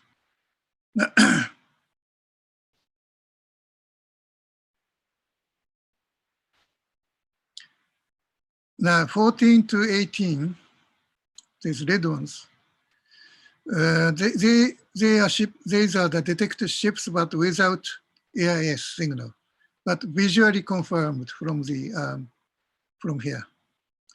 And M1, 2 here, M1, M2 here, and M1 is, where is it? Here. That's the floating structures. And we also can detect submarines. Of course, it's not inside the water, but outside water. And because of the fine resolution of this SAR image, we can also detect buoys and marine structures as well. So the ships matched with AIS is at Mine Sweeper here, and that's General Carrier here, and Vehicles Carrier, Supreme is here. So this one is the ships without AIS signal, but you can see very similar shape. And they possibly the coaster or the original cargo there. But you can see this strong backscatter from this masts there and there. Okay, the structure, floating structures. This is the one floating structure, and that's a submarine visually observed, and that's the image, SAR image. That's a SAR image. So, second, the ship detection multi-look sublook method principle is multi-look processing is raw data is divided into 2 or more sub-data. Then from each sub-data, you get, you produce the image of the same area. The characteristics of multi-look processing is spatial resolution, of course, is reduced because of you divide the raw data into 2 or more raw data. And sublook images of different azimuth angles, looking at a different angle here. So they may be azimuth angle, sorry, the ships may not be the same, exactly the same image. Now, there are time difference between look 1 and look 2. So there is a time difference there. These are the characteristics. The purpose of multi-look processing is, it's processing is generally applied to the azimuth direction because azimuth direction usually higher resolution than the range. And of course, by adding these 2 images, the noise can be reduced. So this is the raw data 2-look case. And look 1 raw data, look 2 raw data produce each image, and the noises are not correlated. So you look, they add on the intensity basis to reduce the noise and enhance the target, deterministic target. The standard deviation of noise reduced by 1/√n. So this is a case of example of multi-look by ship detection. If there's no ship inside this image, then using a moving window here, and you take a correlation, cross-correlation function, then there's nothing, just noise. So there's inside this moving window, there's nothing to correlate, no target here. Now, if we have a target inside somewhere around here, then we have a strong correlation, and then you get a strong peak in the cross-correlation function. That's how you detect the ships by cross-correlation method. If the ship is moving, the cross-correlation function decreases in comparison with the stationary case. So This moving ship can be used detect the speed of the ship, and because of time difference between Rook 1 and Rook 2. By cross-correlating these two, then peak will be shifted from the center. So we can measure the speed of the ship and also direction. Okay, that's the case when the Rook 1 and Rook 2 sub-images. Conventional way of reducing the noise is just add these two on intensity basis, but you cannot see any just noise, just noise. But if you look at the cross-correlation function technique, then all the other areas are uncorrelated, but peak here, a target, is correlated, so you can get the target. That's before thresholding. If you apply threshold to this CCF image, then you can detect the target here. Now, standard deviation filter. The principle is that mean and standard deviation azimuth line here are calculated. If the target is in the azimuth line, then large standard deviation can be obtained. If the azimuth line consists only of noise, the standard deviation will be very small. So similar principle as adaptive threshold, actually. Okay, so look at the actual image. That's the airborne PISA image, and the area A here, HH, HV, and VV. Now HH, HV, and VV. That's amplitude, original amplitude images. And the mean amplitude images, then that's a window size 15 by 3 pixels. Now, this is the standard deviation images, HH, HV, and VV. Now, then you subtract mean image from standard deviation, mean value. Then you can actually find ships all over around here. That's a standard deviation method. Polarimetric analysis. As I mentioned before, HV polarization is best for the target ship detection, but also, well, you can use polarimetric analysis provided that you have polarimetric data. Now, principle of this polarimetry is already given by Professor Yamaguchi in the InSAR tutorial, so I'm not going to give in detail. So, one of the for component decomposition analysis developed by Professor Yamaguchi is the one from HV-based scattering matrix. Then you decompose the power into 4 components: single band surface scattering, double band scattering, and volume scattering. So more than twice the volume inside the material. Helix scattering. Helix scattering is that the linear polarization is, for the return signal is circular polarization, like crossed wires. Now, when we apply this 4-component scattering decomposition, then you get this image in the middle. This is the conventional, standard HH, VHV, and VV color composite image. And that's a helix image here. And that's a double is surface scattering here. You can see the surface scattering, one single bands from sea surface. Multiple volume scattering here from forests. And double, probably urban areas here. And double and volume, also again the urban area. The small ships can be here, which is double or possibly volume. We include, if you look at this area here, then close up this area. Now that's a seafort, Monkey Island. This is the surface in blue, double red, volume green. Now, okay.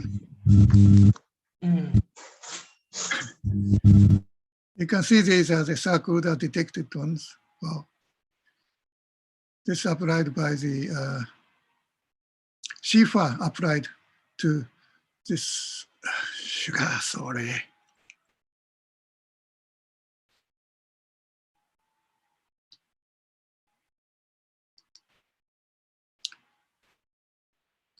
Yeah, the Shifa detector is applied to this data, and you can see the well detected. The Shifa is fall therm rate is very small. Okay, and other parameters like alpha angle and entropy. The alpha angle means that surface scattering dipole double bands. Entropy is random or not, non-random or random. So you can see the alpha angle image here and entropy. Surface scattering is non-random, so dark here, dark.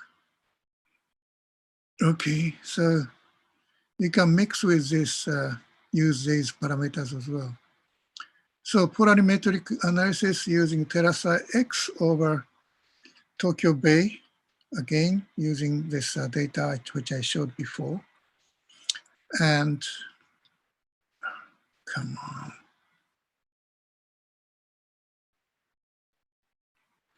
I'm sorry about this.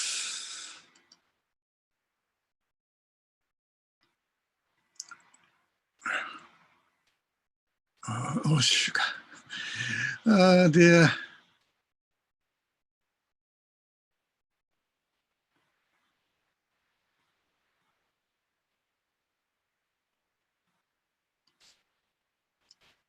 Okay, then HHPV using entropy. You can use entropy to detect ships. Modified coherence, yeah, and detection by entropy. Okay.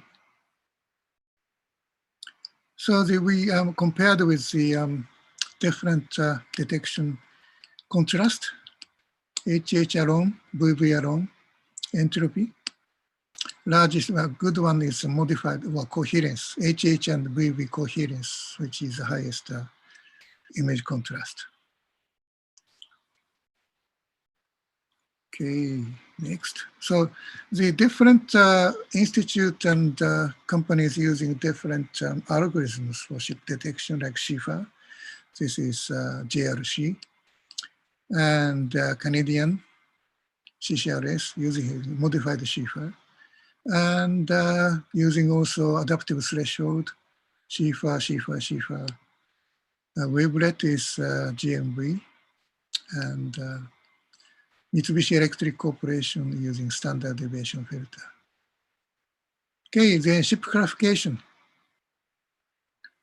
So that's with AIS and AIS data with SAR data as well. This is the East China Sea of Eros-2 Scancer mode. And you can see many ships detected. Now, using adaptive threshold method with constant value of 2.5, and well, if we compare with AIS, this one is a transmitting AIS. It's a nice, honest ship, and that's a bulk carrier. Okay. With the other example is that this ship is transmitting correct AIS signal, which is bulk carrier. The other problem is that, again, probably these are the fishing vessels here. No AIS signals. So how to classify these and identify this? Identification difficult, but classification can be done. So various types of ships, lots of them. Well, that's the carrier, cruiser. Roro, cargo, tanker, and this is a joke. Battleship Rose, sushi. And that's, again, it's a joke. It's a battleship island in southern part of Japan. Used to be a mine there. Nobody lives there anymore. Okay. Navy ship and merchant ships. Navy ship, merchant ships looks like this by TerraSX. And that's Dr. Lena, Susan Lena, provided this data. Now the different images of different ships like this in Tokyo Bay. Now azimuth direction, it's a smearing happens. That's one of the problems. The problem is, you see, images dependent on, like this one, dependent on geometry and ship types. Like tanker here, okay, different directions appears different. Also bulk carrier, different. Cargo, depending on the direction of the ship. Also incidence angles, different. So we need these informations to classify this, these different ships. So that's an example. By the way, progress of ship identity classification is very slow, mainly because coarse resolution and the shortage of reference data, and the scattering is rather complex. And the solution is getting slightly better because image is getting, resolution is getting finer, and we can get more SAR data for reference signal. So the way to do it usually is that we have to have a feature extraction from SAR image. And the possible feature includes length, width, all sorts of things, any possible features. And well, the algorithm feature-based template matching algorithm, pattern matching, multi-channel using multi-channel data, and multi-channel and inverser using these two systems. And but multi-channel data is data used for template matching or pattern matching. Inverser as well. Machine learning, this is very popular these days. Everybody using it. So feature-based one is that, well, parametric vector, parameter we extracted from simulated or SAR data as a reference signal. Then classification algorithm is template matching such as that is used. Now, GM with Spin, Lockheed Martin, Canada, they are using this feature-based one. Possibly, based at the moment, it's a very practical method, very accurate. Well, accuracy, of course, depends on the templates, how good templates are. Pattern matching, it's simulated to SAR data templates, and accuracy depends on the number of templates and well, long processing times it takes. And at the moment, I cannot find any SAR data using pattern matching like this one. Multi-channel, it's using InSAR, PolSAR, or InSAR, and apply the feature-based version as algorithms. In ISAR as well, that's degraded image is enhanced by ISAR technique, and then apply the pattern matching or pattern matching or feature-based template matching. Artificial intelligence. That's the neural based. Usually, it is based on neural network, deep learning, support vector machine. So it's a problem is that it is accurate, but a large amount of training data are required. Now the process is black box. There's automatic classification by computer. So this is example Simon, so it's a gene with spin. Now parameters, we have 5 of them. Intensity image in the stern, a bow, center, stern, and length, and width. So this parametric vector are compared, first detection, wavelet transform detection, and AIS data comparison. If we have AI signal, no problem, you can classify it. If we have no AIS data, gray ships without AIS, then we extract the parametric vector from SAR data, they compare with the reference signal using fuzzy logic, they classify. The simulation is done by so-called Greco-SAR simulator. That's the test we did in Tokyo Bay and Mediterranean Sea. Now, Tokyo Bay is no problem, but in Mediterranean Sea, when we did SAR acquisition time, the wind is very strong. You see the wind streaks here. So we could not find many ships here. But anyway, we did tested the classification system using the two sets of data. Now, ground truth. Now, the white circles are with AI signals. Red circles, no AIS, but we can visualize from the video camera. Okay, so the classification, we decided to class 1 to class 7. Oil tanker, cargo, vehicles, carrier, cruiser, coaster smaller than class 2. Patrol small ships and non-metallic small ships. And that's the results. The blue one is correct version. So correctly classified. Red one incorrect. This is a width, that's a length. That width is rather difficult to measure from SAR data. Length is okay. And the vehicles carrier, these are okay, but we misclassified coaster. This one, that's actually vehicles carrier, but we classified as coaster. Similarly, well, others seems to be okay. Coaster, patrol ships. And well, we have 15 Tokyo Bay ships data, 3 Mediterranean Sea data. Classification accuracy is about 87%. Well, number of data sets, well, ships images are not many, but still, it's a first step we did for classification using template matching. The feature-based template matching. This is the one which is the template matching. You need lots of data again. This is a tank. Chris Oliver shows this one.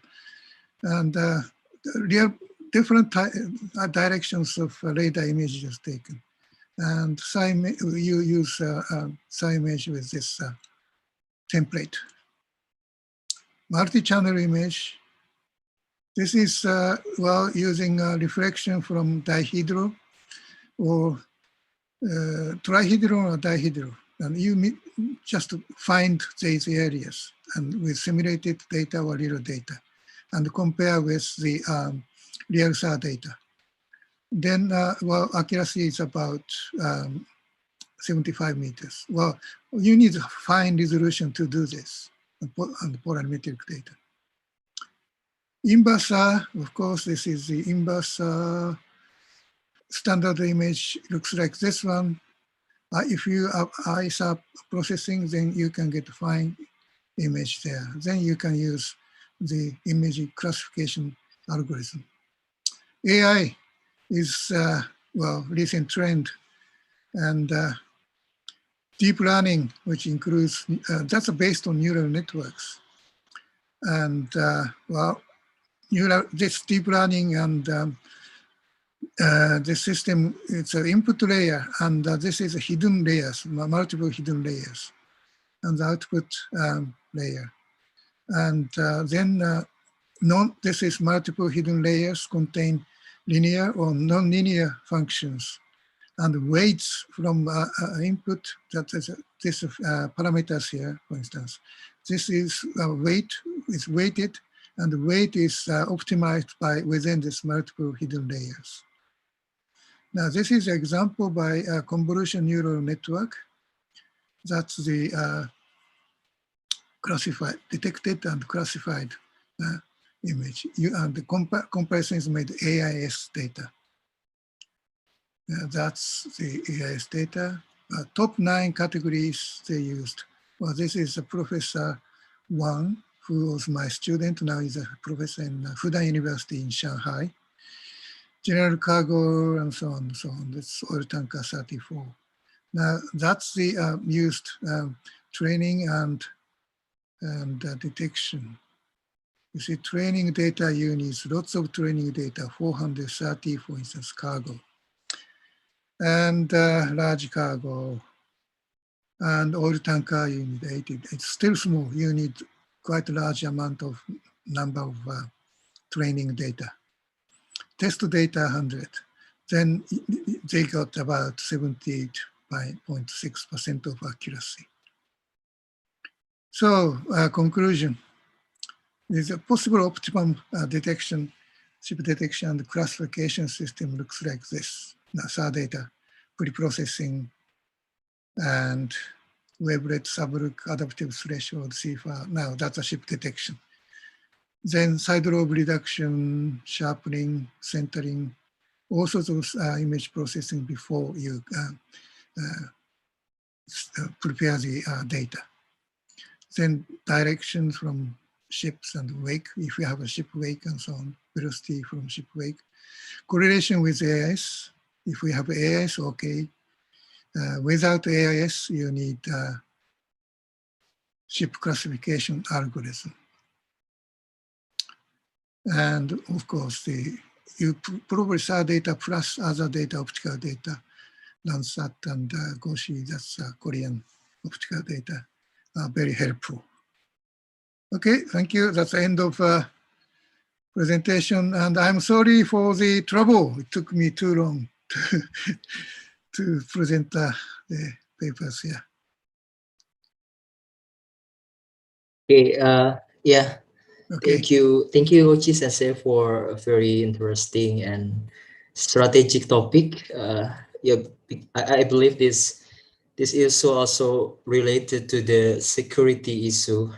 So yeah, we also lucky here can learn these ship detection algorithms, and also like how Sensei and team try to develop the algorithm. Say also I would like to say thank you for share the update regarding the ship classification topic, and this very important for us. So maybe we can continue for the next session is about question and answer, Sensei. So Burika, I'm sorry, could you, okay.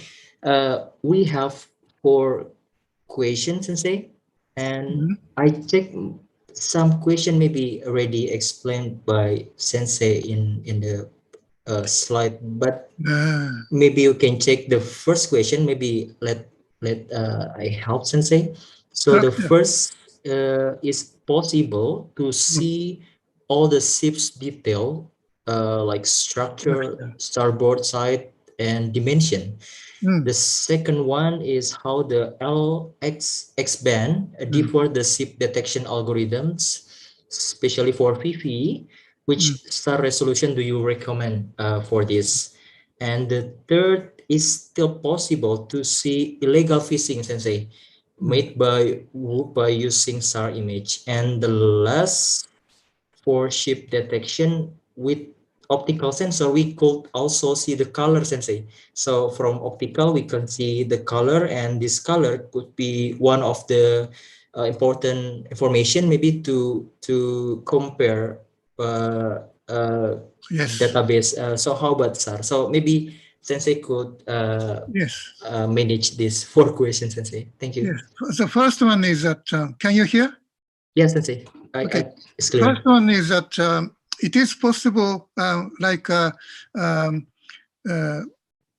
it depends on the resolution and structure, like starboard and so on, and starboard and side, and these are probably depends on the structure of the ship and resolution.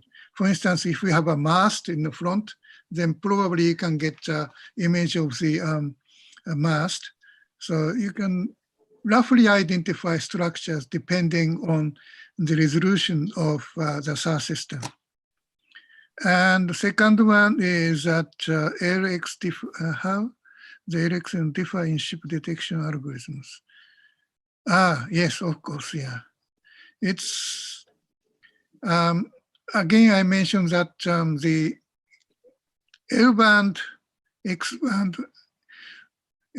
differ, L-band and X-band. Okay, it's a dependent, whole ship detection depends on the, for instance, X-band has a very strong radar backscatter from the sea surface.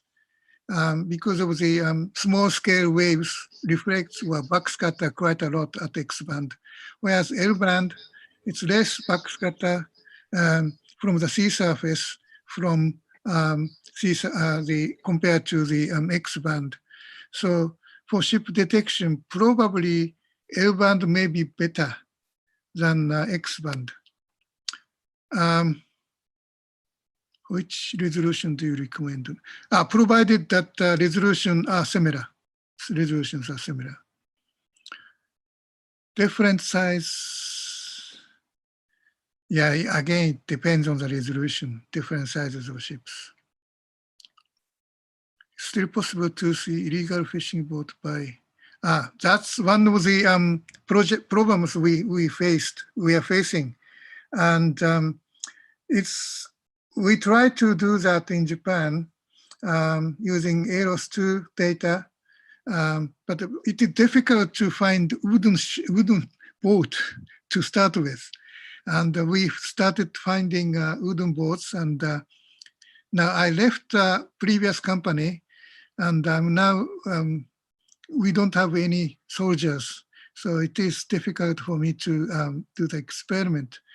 And that wooden ship, yes. But the thing is that you see, the wooden ship can be detected, of course, because of the lots of backscatter is not very strong as compared to the other ships, but the structures, wow,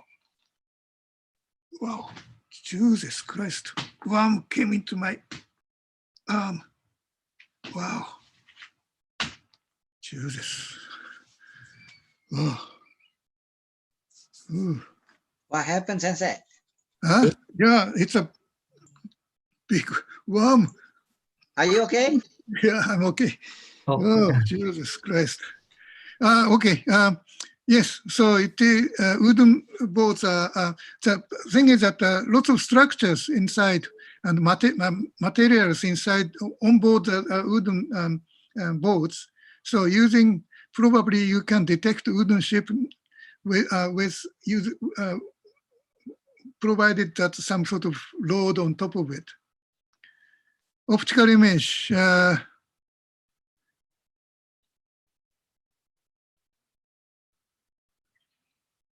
Yeah, color. Color is, we cannot detect color of ship like optical sensors. Color of the ships, no, we can't at the moment. Okay, so yeah. But it's maybe useful to combine with two sets of data. Yeah. Yeah, Professor. Okay, Professor, are you okay? It's okay. Yeah. Gosh. Yeah. Thank you, Professor Kazuo Ouchi, for this interesting talk. So to finish this session, I would like to. What happened, Sensei? Oh, I killed. It's that wrong. Anyway, that wrong. The book. Okay, I would like to invite Prof. Josaphat. Okay. We have some certificate. Maybe Pak Hasbi. Pak Hasbi. Pak Hasbi. Maybe Pak Hasbi will. Yes. Okay. Yes, I am here. I think there are Pak Hasbi. Yes. Yeah. Please, okay. Pak Hasbi. Thank you. Certificate. Thank you. So thank you so much, Professor, for very inspiring talks. And then you give us a lot of knowledge today, and we can give you this digital certification as a thanks from all of us for this very important and very knowledgeable tutorials today. And we hope to see you again also in Bali if everything will be all right within this year. So thank you again. Thank you again, Sensei. Thank you, Sensei. Yeah, after Corona. Thank you. Thank you very much, Sensei. Yes, thank you, Professor. So yeah, we will continue to the last session. Professor, you can choose to still here if you want to see us, or if you are another activity, you can leave this room, Sensei. Thank you very much, Sensei. Okay, thank you. So, bye, Sensei. So, shall we begin the third session? And I think I would like to check Professor Andriyan. Oh yeah, hello, Professor. Okay, Professor, maybe could you try to share your screen? Yeah, I already sent the PowerPoint to organizer. Yeah, this one. So this who is Mbarika? Or yes. Oh, Burika, yeah. So Burika will help us to be okay. I think Professor, I think it's already clear, yeah. So ladies and gentlemen, we welcome Prof Andriyan. Please, Professor. Okay, thank you, organizer. Good evening, everybody. I want to say hello to my Sensei Gata, Ouchi Sensei, Shimada Sensei, Kato Sensei, and also Josaphat Sensei, Hiroshi Sensei, Natsuaki Sensei, Hisashiburi. Okay, well, everybody, this evening I want to present a short lecture in compressive sampling in radar and radio imaging, which is a pre-conference of the Aperture 2021. My name is Andriyan Suksmono. I am from the School of Electrical Engineering and Informatics, the Institute Technology Bandung, Indonesia. Next, please. So in this section, I will talk about the classical and compressive sampling. Next. Our father, our grandfather, our great-grandfather, or even among us know this kind of old devices. And the sensing devices, we can say that they belong to analog devices. So for example, here we have X-ray devices, analog X-ray devices, analog anemometer, analog camera, analog radar, etc. Next. But now we have this kind of digital sensing devices, which includes the digital camera, the digital webcam, digital X-ray machine, digital barometer, anemometer, and also digital radar. Next. And if we look closely, what kind of equipment that makes transition from analog work to digital work possible? Next. This is what we call the ADC, analog to digital converter. So this ADC translate our experience, day-to-day experience in analog work to digital work, where we can do a lot of things, doing signal processing, which then be presented to user more conveniently and maybe with additional information. Next. And in the classical sampling, so this come from the digital signal processing course, which says that if you want to sample a signal been limited to delta omega, then it requires 2 times the bandwidth, 2 times delta omega sampling rate for exact reconstruction.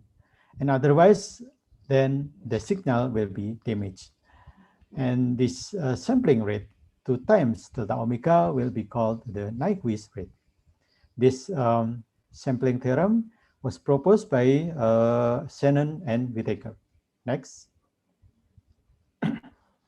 And this is what happened when we perform the sampling lower than the rate of the Nyquist. So the reconstructed signal will be erroneous, will be have some artifact, and well, it's not faithfully represented the actual signal. This is caused, if we see in the transform domain, the frequency domain, it is caused by overlapping of the area, which is shaded as blue in this right figure. Next. And if we draw overall block diagram of the signal sampling and reconstruction, then in the classical, in ordinary sampling and reconstruction, we get this kind of block diagram. So from the input analog, we perform anti-aliasing filter, sample hot, and then convert to analog to digital. And when we want to play it back, when the user want to see the signal again, then we do the digital to analog conversion, which is then followed, and this is the part of DA conversion, which is consisting of reconstruction filter. And when we want to store, we want to save the data efficiently, we do compression using compression algorithm. So at a glance, we can see that in this case, the classical sampling and reconstruction separate between the compression and the sampling. And in the next pages, we will show you that it will change by using the new paradigm. Next.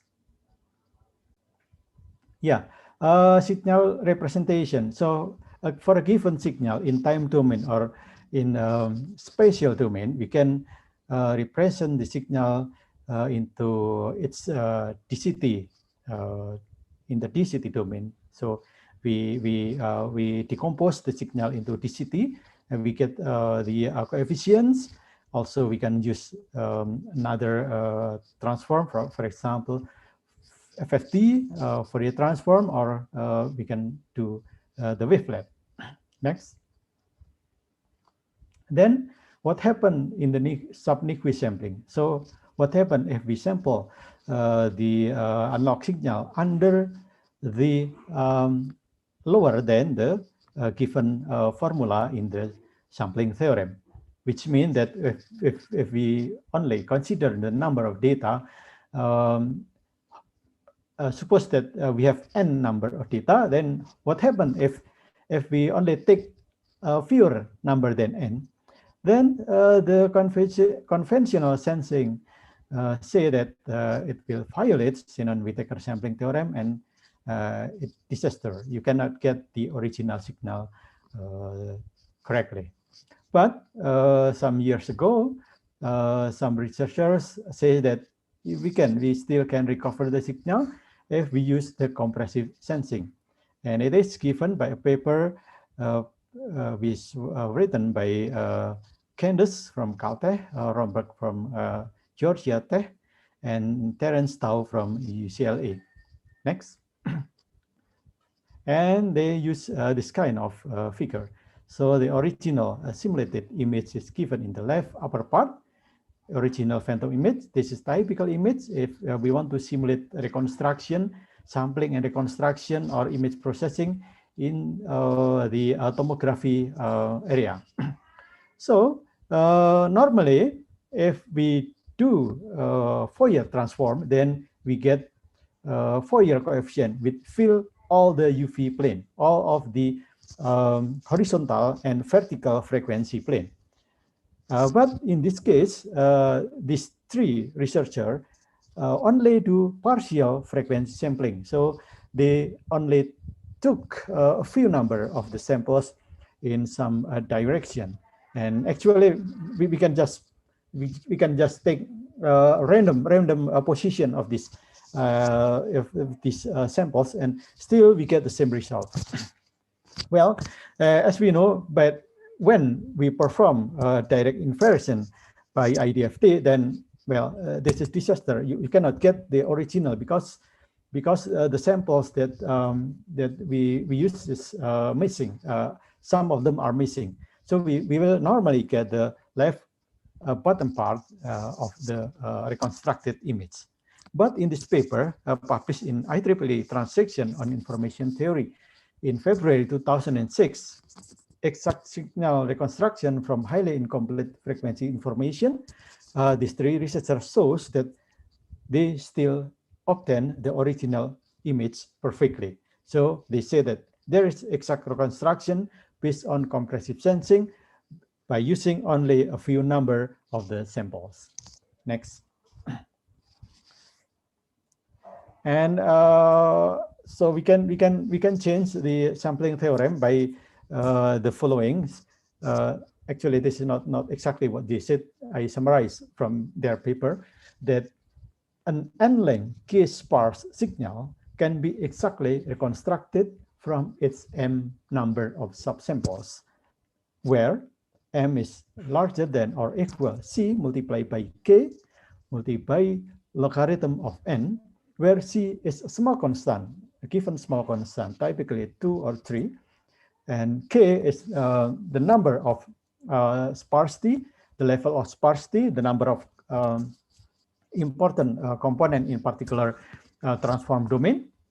M is the number of subsample that we taken, and n is a normal sampling that we did if we want to recover all of the original signal. And by observing this theorem and compare with the previous one, we can conclude that in the new sampling theorem, in this compressive sampling theorem, the most important that determine whether we can reconstruct the signal perfectly is not the number of frequency components.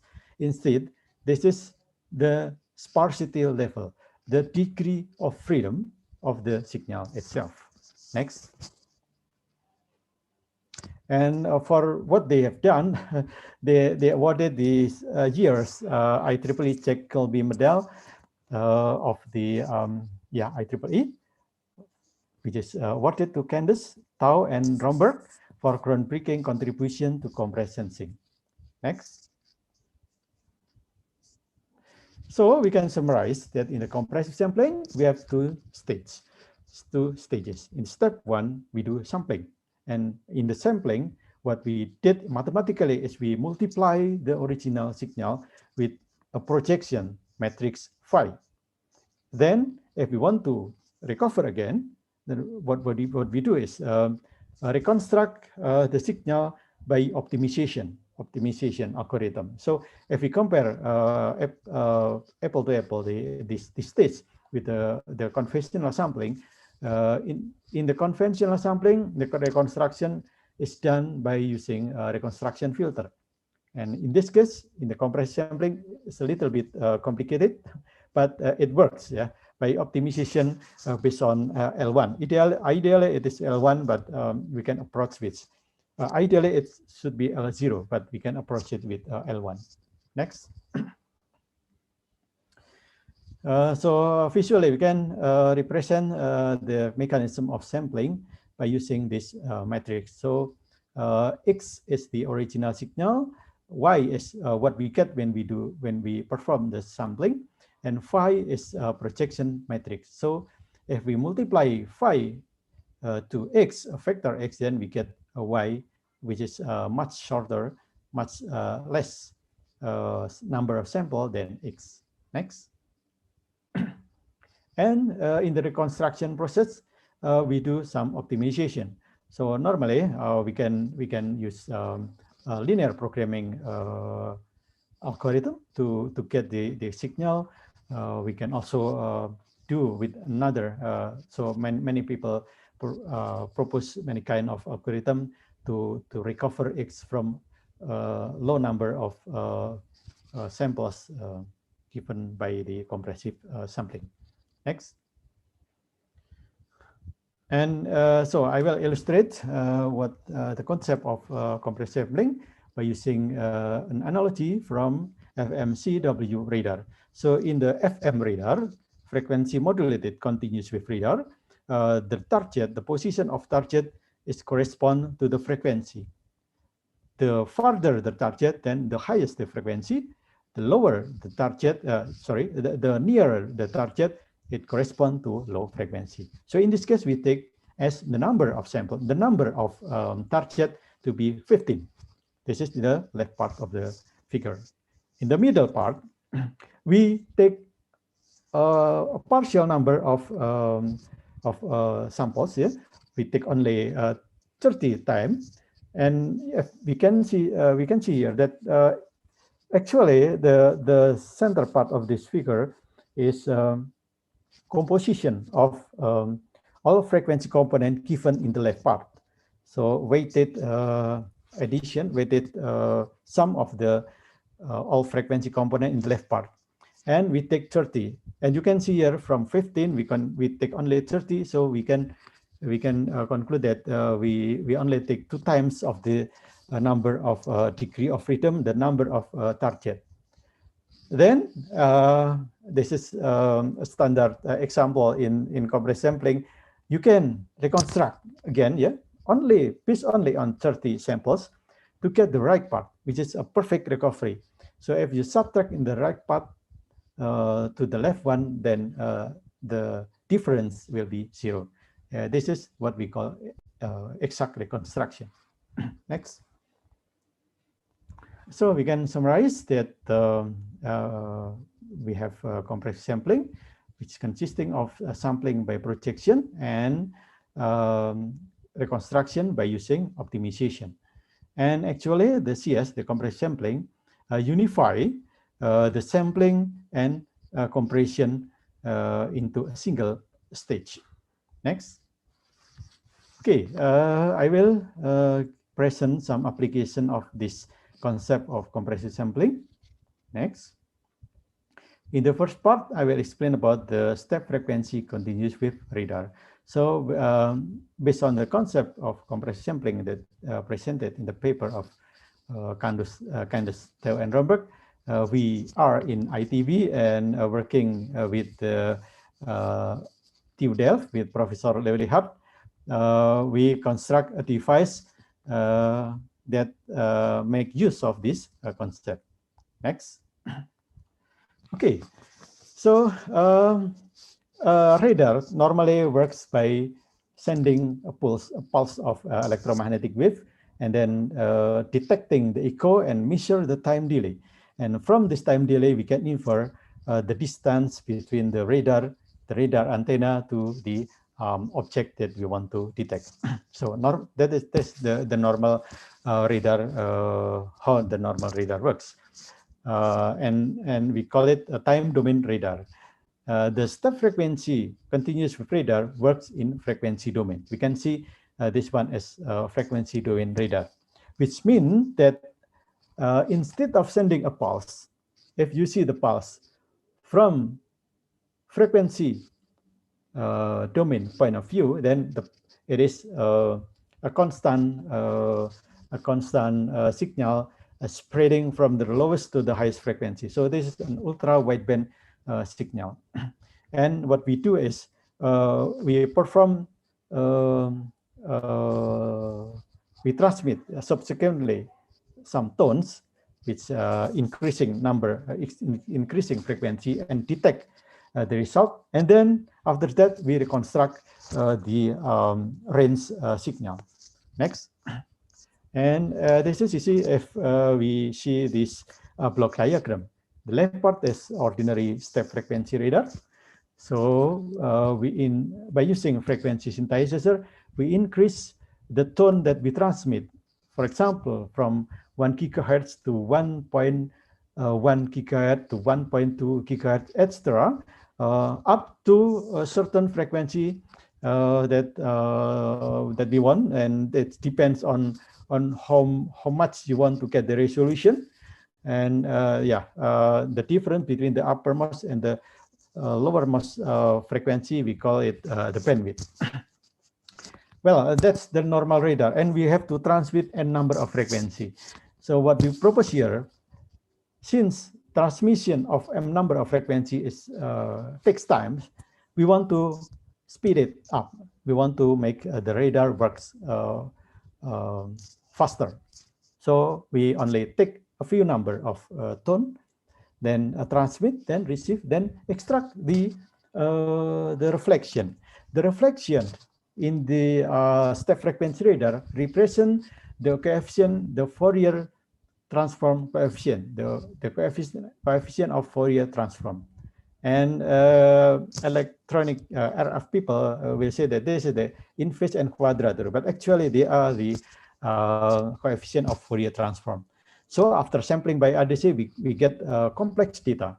And by using optimization algorithm, we can reconstruct the original range signal. And in this case, we call it A scan, B scan, C scan, etc. Next. And this is the prototype. Actually, whereas in conventional sampling, we should transmit 512 samples. It takes about 36.15 seconds. By using compressed sampling, we can, I think it's 8 times faster than the conventional. We only take 64 random sample, and the transmission, the acquisition time reduced to 4.3 seconds. Next. We can operate the radar, the step frequency radar, as through a radar. So in the right bottom part, you can see a wall. We built a wall in the exhibition and put and asked some people to walk across the wall, and we can see the detection by using the radar. Next. And we wrote this result into a paper, and we published it in IEEE Kyosan Remote Sensing Letters. I think it's about 2009, I think, yeah. And in this paper, we compare the simulation and the actual measurement. So in the simulation, we simulate 2 targets, and in the topmost of this figure, you can see 2 reflections. And after subsampling 8 times fewer, meaning that we make this radar work faster by taking only 8 of the original number of samples, we can get the ITFT, the conventional reconstruction, shown in the middle part. And as you can see, the signal is very noisy. Actually, it's artifact because we only have a few number of Fourier coefficient. But by using compressed sampling in the bottom part, you can see that we can get a good enough result of reconstruction. Next. In the experiment, we do this kind of setting, and actually we still have this GPR test range in ITB, and we do some experiment and then get some results. Next. This is the result.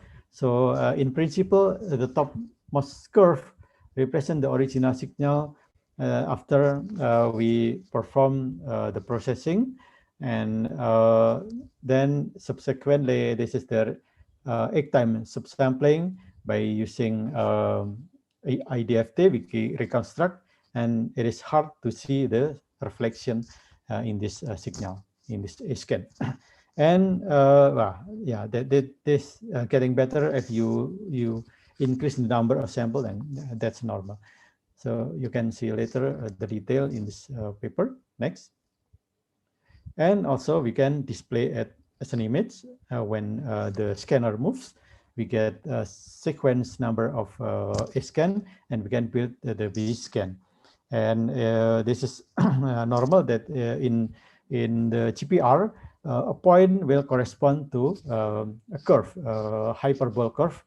And we can see here in A, it is very clear, the hyperbole, but after subsampling, if we do conventional reconstruction, it is difficult to see, but if we use compressive sampling, it is easier to see the reflection, meaning that we get a better result. Next.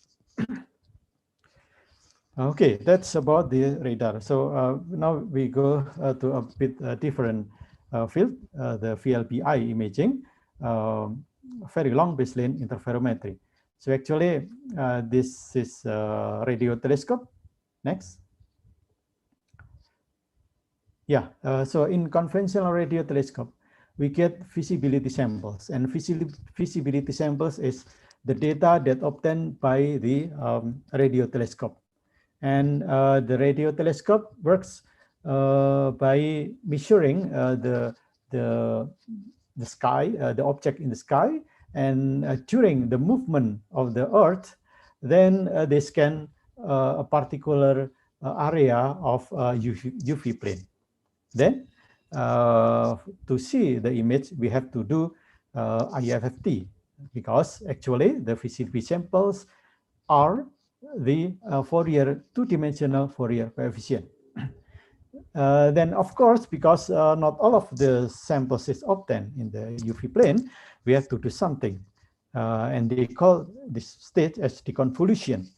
And they employ clean or MEM algorithm, then we get a better image. But by using CS paradigm, we can see that actually this is what CS imaging should work, because we only get a very few number of samples, and we can assume that the sky, the object in the sky, is only consisting of a few number of components of objects.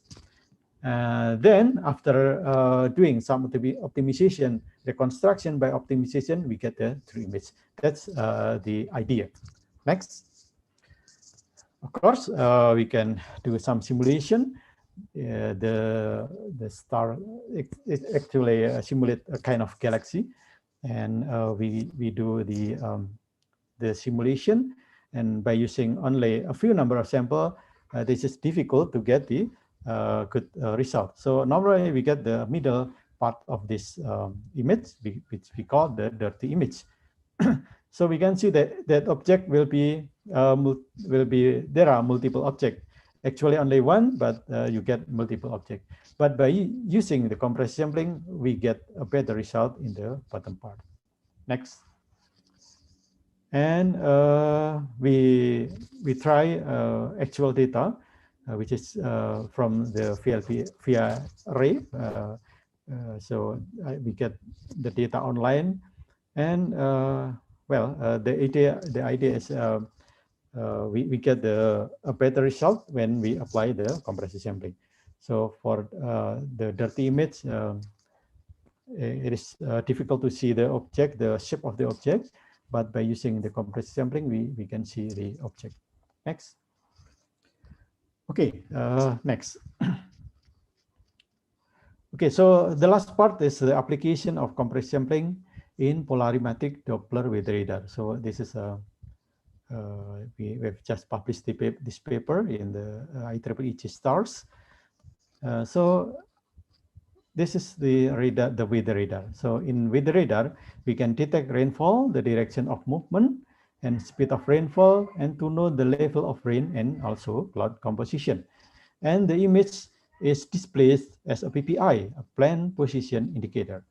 And this is the fastest product produced by weather radar from the full scan of azimuth at one elevation. And the PPI algorithm will convert the reflectivity of the object into DBC units into an output image. So what problem that we want to solve here? In the normal the weather radar, we have to collect large amount of data. So we want to reduce the number of data by applying the principle of compressive sampling. Next. Okay, so the FMCW Doppler breather radar, the principle is almost similar with the previous one we presented. But whether in the step frequency, the increasing frequency is achieved by stepwise. In this FMCW, we have a linear frequency modulated waveform. And the result will be a chirp, chirp, then we transmit, and then we receive, and then we analyze the data. And we get the product like linear depolarization ratio, differential reflectivity, the reflectivity itself, mean Doppler, and also spectrum Doppler width. The Doppler information indicate the movement of the cloud of the object that we observe. Next. So this is various states in polarimetric Doppler breather radar processing by Hydra. For angular sector, in this case, we take angular sector number 105, and we get the pitch signal magnitude, then two-dimensional Hamming window result, range profile, power Doppler spectrum, and after removing clutter, and also the PPI reflectivity. So we can the product displayed in the PPI is in the left bottom part of this figure, and we want to compare when we do compression. Next. Okay, so this is quite unique with the radar. We can do the compression in frequency domain or in the time domain. Next. So this is typical original pitch signal, and you can compare with the previous one in the example, and we can see here we have some component, frequency component, actually only a few number of it, and when we do transform, we can see that the signal actually is sparse.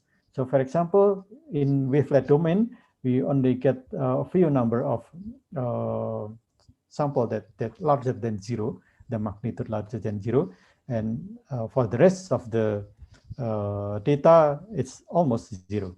Also in the DCT and Fourier. In the Fourier domain, we only have a few number of, I think much fewer than the wavelet or the DCT. Next. So our assumption that the signal is sparse is satisfied by observing the previous PPT, previous signal. And in this case, we can do subsampling with compression ratio of, for example, in P. The A is the original reconstruction. So all of the data is used for reconstruction, and of course, it will give a very good result.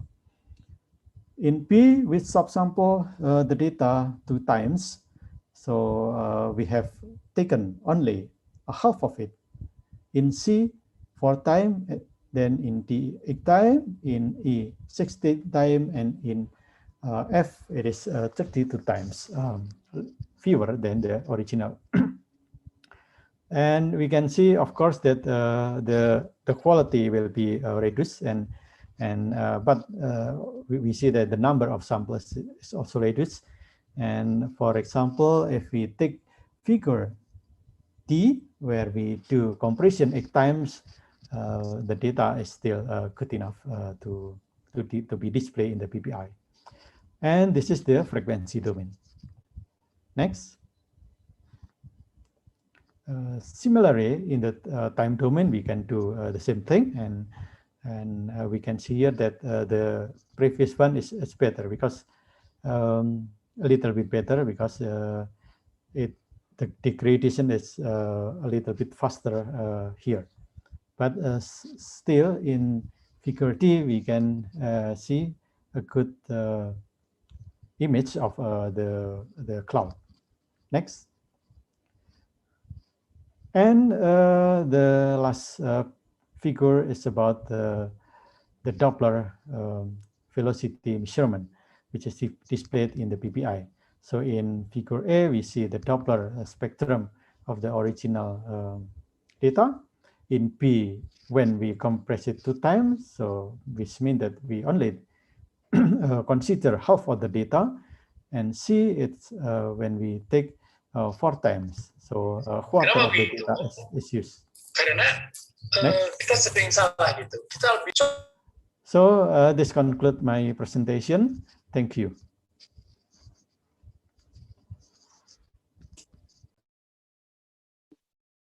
Okay, Professor Andriyan, thank you very much for your interesting topic.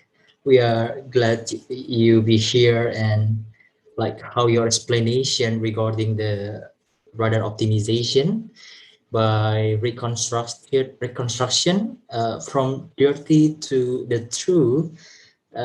It show like how important this works, and your sample like whether radar data part are proof that. And yeah, we will continue, Professor, to the question and answer session. So I would like to check, and from the audience, I think we can like directly open this session. If there are any question from audience to the professor.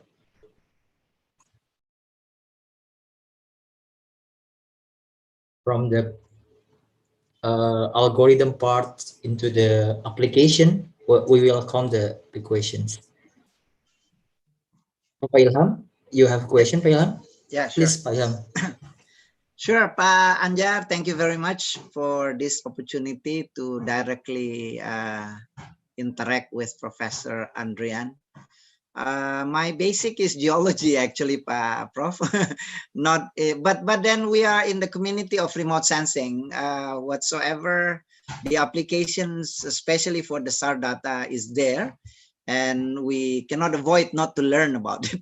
Although it's of course very much complicated. So I cannot absorb everything of what your lecture is, but I basically would like to see, especially for the PPI. I happen to remember in our lab in Chiba University, especially in Sarproz, in the Center of Remote Sensing, we have this PPI, what do you call it, apparatus, equipment. We have this 360 degrees, turning around, but it's more on the atmosphere, yeah, for the weather radar. But my first question is simply how this compressive sampling will be used in the satellite purposes. Like Prof.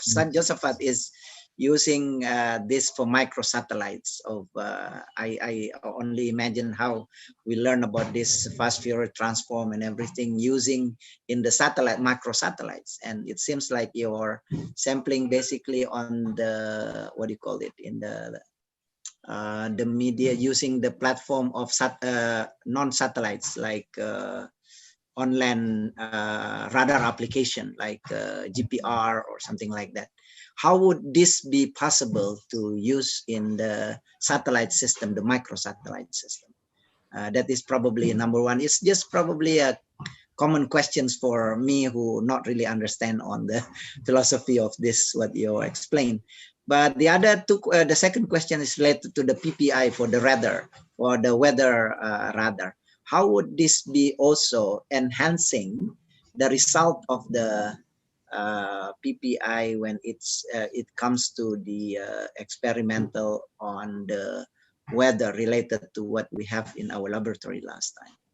Probably these two questions will be enough just to trigger the discussion with Professor Andriyan. Thank you, Pak Anjar. I hope this is a question for Prof. Andriyan. Thank you very much. Yes, yeah, Pak Ilham, yeah. Please, Pak Prof. Okay, I will explain. Yeah, I will address the question one by one. There are two questions. The first one is about CS and satellite remote sensing. So actually, there is no difference where CS is used, whether it is in ground base, in aeroplane, or in satellite, because we can imagine that CS actually, when it become a device, it's just like ADC, analog to digital converter. So this is part of the radar itself. You can put anywhere in the platform. So that's my answer. And for the second one about the PPI, how it can enhance the result. Well, as I explained in the PowerPoint, that actually it will reduce the data. You can save space. You can perform the sampling faster, but getting the same quality of image. That's the point of this compressive sampling. But in some cases, other than this radar, that I know that some imaging modalities, like in this one in the medical imaging, actually we only get a few number of data, a few number of samples, and in that case we can use this compressive sampling principle.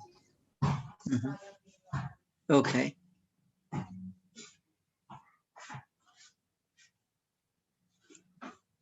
Something wrong? Yes, Prof. Andriyan. Yeah, I think he misconnected. Just wait.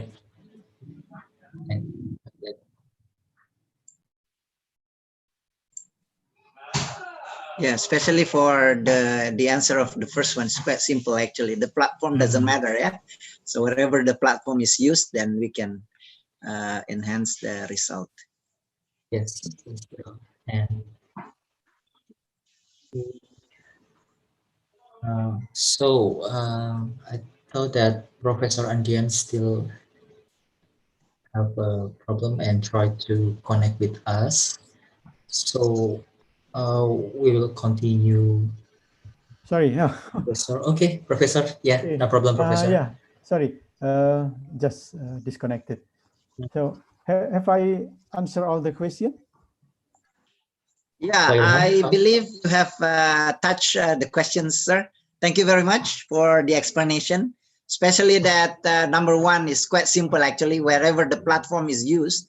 Because to be honest, Professor, we apply a lot of radar data also in the mining areas. Like we use this interferometry to see the surface of the landscape, yeah, or the surface of the slope, to see the movement for the small landslides, for example. And we're looking at this as a platform as well. So this comprehensive sampling might be useful also for the kind of application. Thank you, sir. Yeah. Thank you. So that another opportunity to apply this method in InSAR, I think, or differential InSAR. Yes, yes, that's true. That's true. Thank you, Professor. Thank you, Pak Moderator, Pak Anjar. I return back to you. Yeah, Pak Ilham. So could I try to open another question from the audience? Maybe one from. Okay, I thought that is no question for this session. I think we can continue for the last session. Before that, I would like to ask Prof. Josafat, Bapak, or Pak Hasbi will give the certificate to the Prof. Andriyan. Pak Hasbi bisa? Okay, Pak Hasbi. Okay, Bu Rika. Okay, Prof. Andriyan, this is the certificate because this online, yeah. So Pak Hasbi, please. Sorry. Yeah, so on behalf of the IPSAR 2021 committee, we would like to give this digital certificate to you, Professor Andriyan, for your very inspired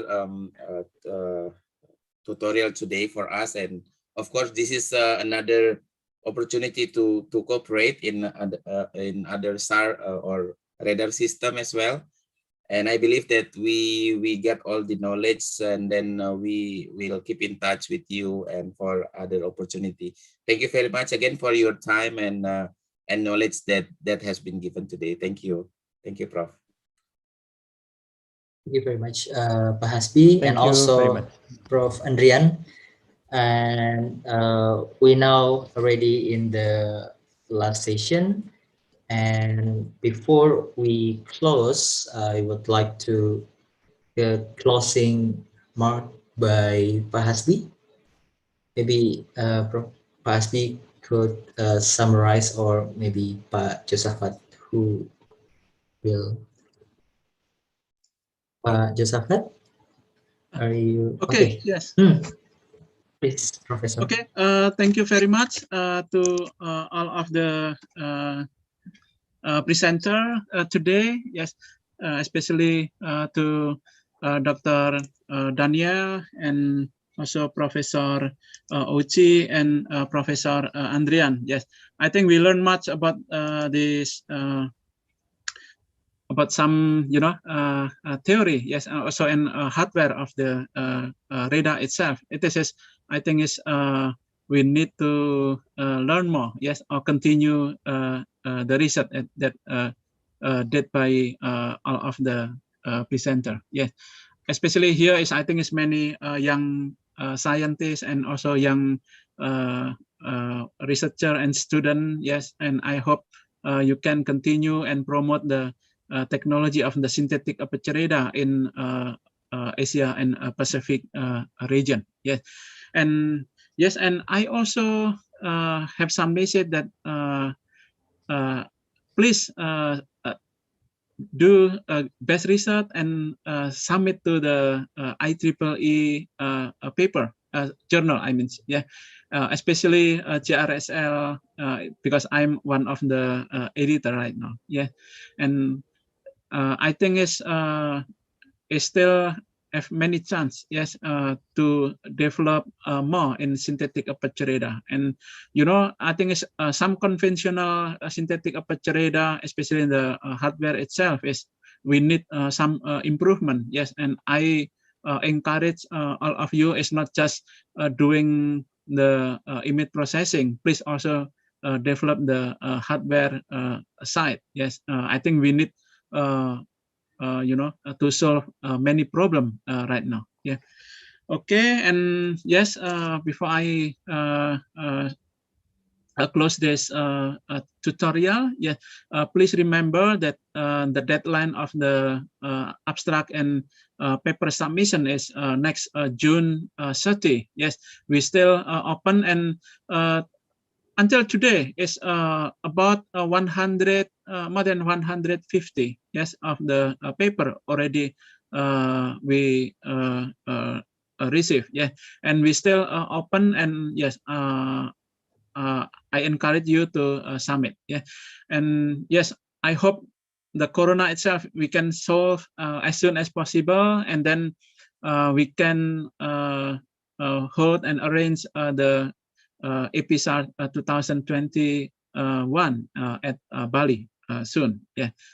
Okay. Thank you very much, and please don't forget to take care your health. Yes. I hope we can meet all of you at Bali. Yeah. Thank you very much to the committee, especially Professor Ketut from ITB, and also Pak Anjar, Pak Sony, Bu Rika, yes, and here Pak Hasbi, Pak Ilham, and I think it's Pak Arifin. Yes, thank you very much. Yes, okay, yes, I give back to Pak Anjar. Yeah. Thank you, Professor. And to closing, there is some information regarding the certificate. Don't forget to download your certificate. The link provided in the Zoom chat. And before that, Burika, could we take a photo together? Sure. Okay. So thank you very much for all audience, Prof. Josafat, all speakers, to make this tutorial become more interesting. I hope this 3-hour session will help and inspire you for the future career or future research collaboration. So we close with the take a photo together. Please turn on your camera if possible. And maybe Prof. Josaphat will see you all and identify some famous person. Okay, Bu Rika, we are ready, Bu Rika? Okay, thank you. Wait for my signs. There are three slides in there's three windows. Okay, let's begin. 1, 2, 3. Smile to the camera. Okay, just wait for a minute. Okay, another slide. Okay, 1, 2, 3. Smile to the camera. I'm sorry. Okay, and then the last slide. Okay, 1, 2, 3. Smile to the camera. Okay, thank you. Thank you, Pak Anjar. Hello, Hirose Sensei. Oh yes, thank you very much to Hirose Sensei, Shimada Sensei, Shimada Sensei, Natsaki thank you. Sensei. Yes. Oh, Okay. Yamaguchi Sensei also. Mas Yeah. Profesor. Thank you very much. Sensei. Yeah. Yeah. Thank you very much. Yeah, yeah. Prof Jos, mohon bantuan ya. Ya. Oh, yeah. Untuk menghubungi Pak Hirose. Untuk maaf Pak. Kami akan mengadakan workshop tentang AI and its application for Siap. Yeah. remote sensing, Mas. Ya. Beliau ada di sini, Profesor Hirose. Yeah. Halo, Profesor Hirose. Hirose Sensei. Oh, sudah quit ya? Udah pergi kayaknya. Udah live mungkin. Iya. Nanti di email aja mungkin. Oke. Iya, Nanti baik. kita Iya, kami akan menyusulkan. Mohon dikirim ke email saya, Pak, atau ke WA saya, ya. Baik. Ya. Baik, Terima Mas. kasih. Ya. Matur nuwun, Pak Prof. Ya. Terima kasih, Mas Yudi. Mas Terima kasih Anjar. semuanya, ya. Makasih Prof. Makasih Pak Anjar, mantap banget, luar biasa. Sip. Mantap. Ya. Persiapannya Bu Rika terima kasih juga. sekali, ya, ini semuanya. Ya. Bu Rika, terima kasih, ya.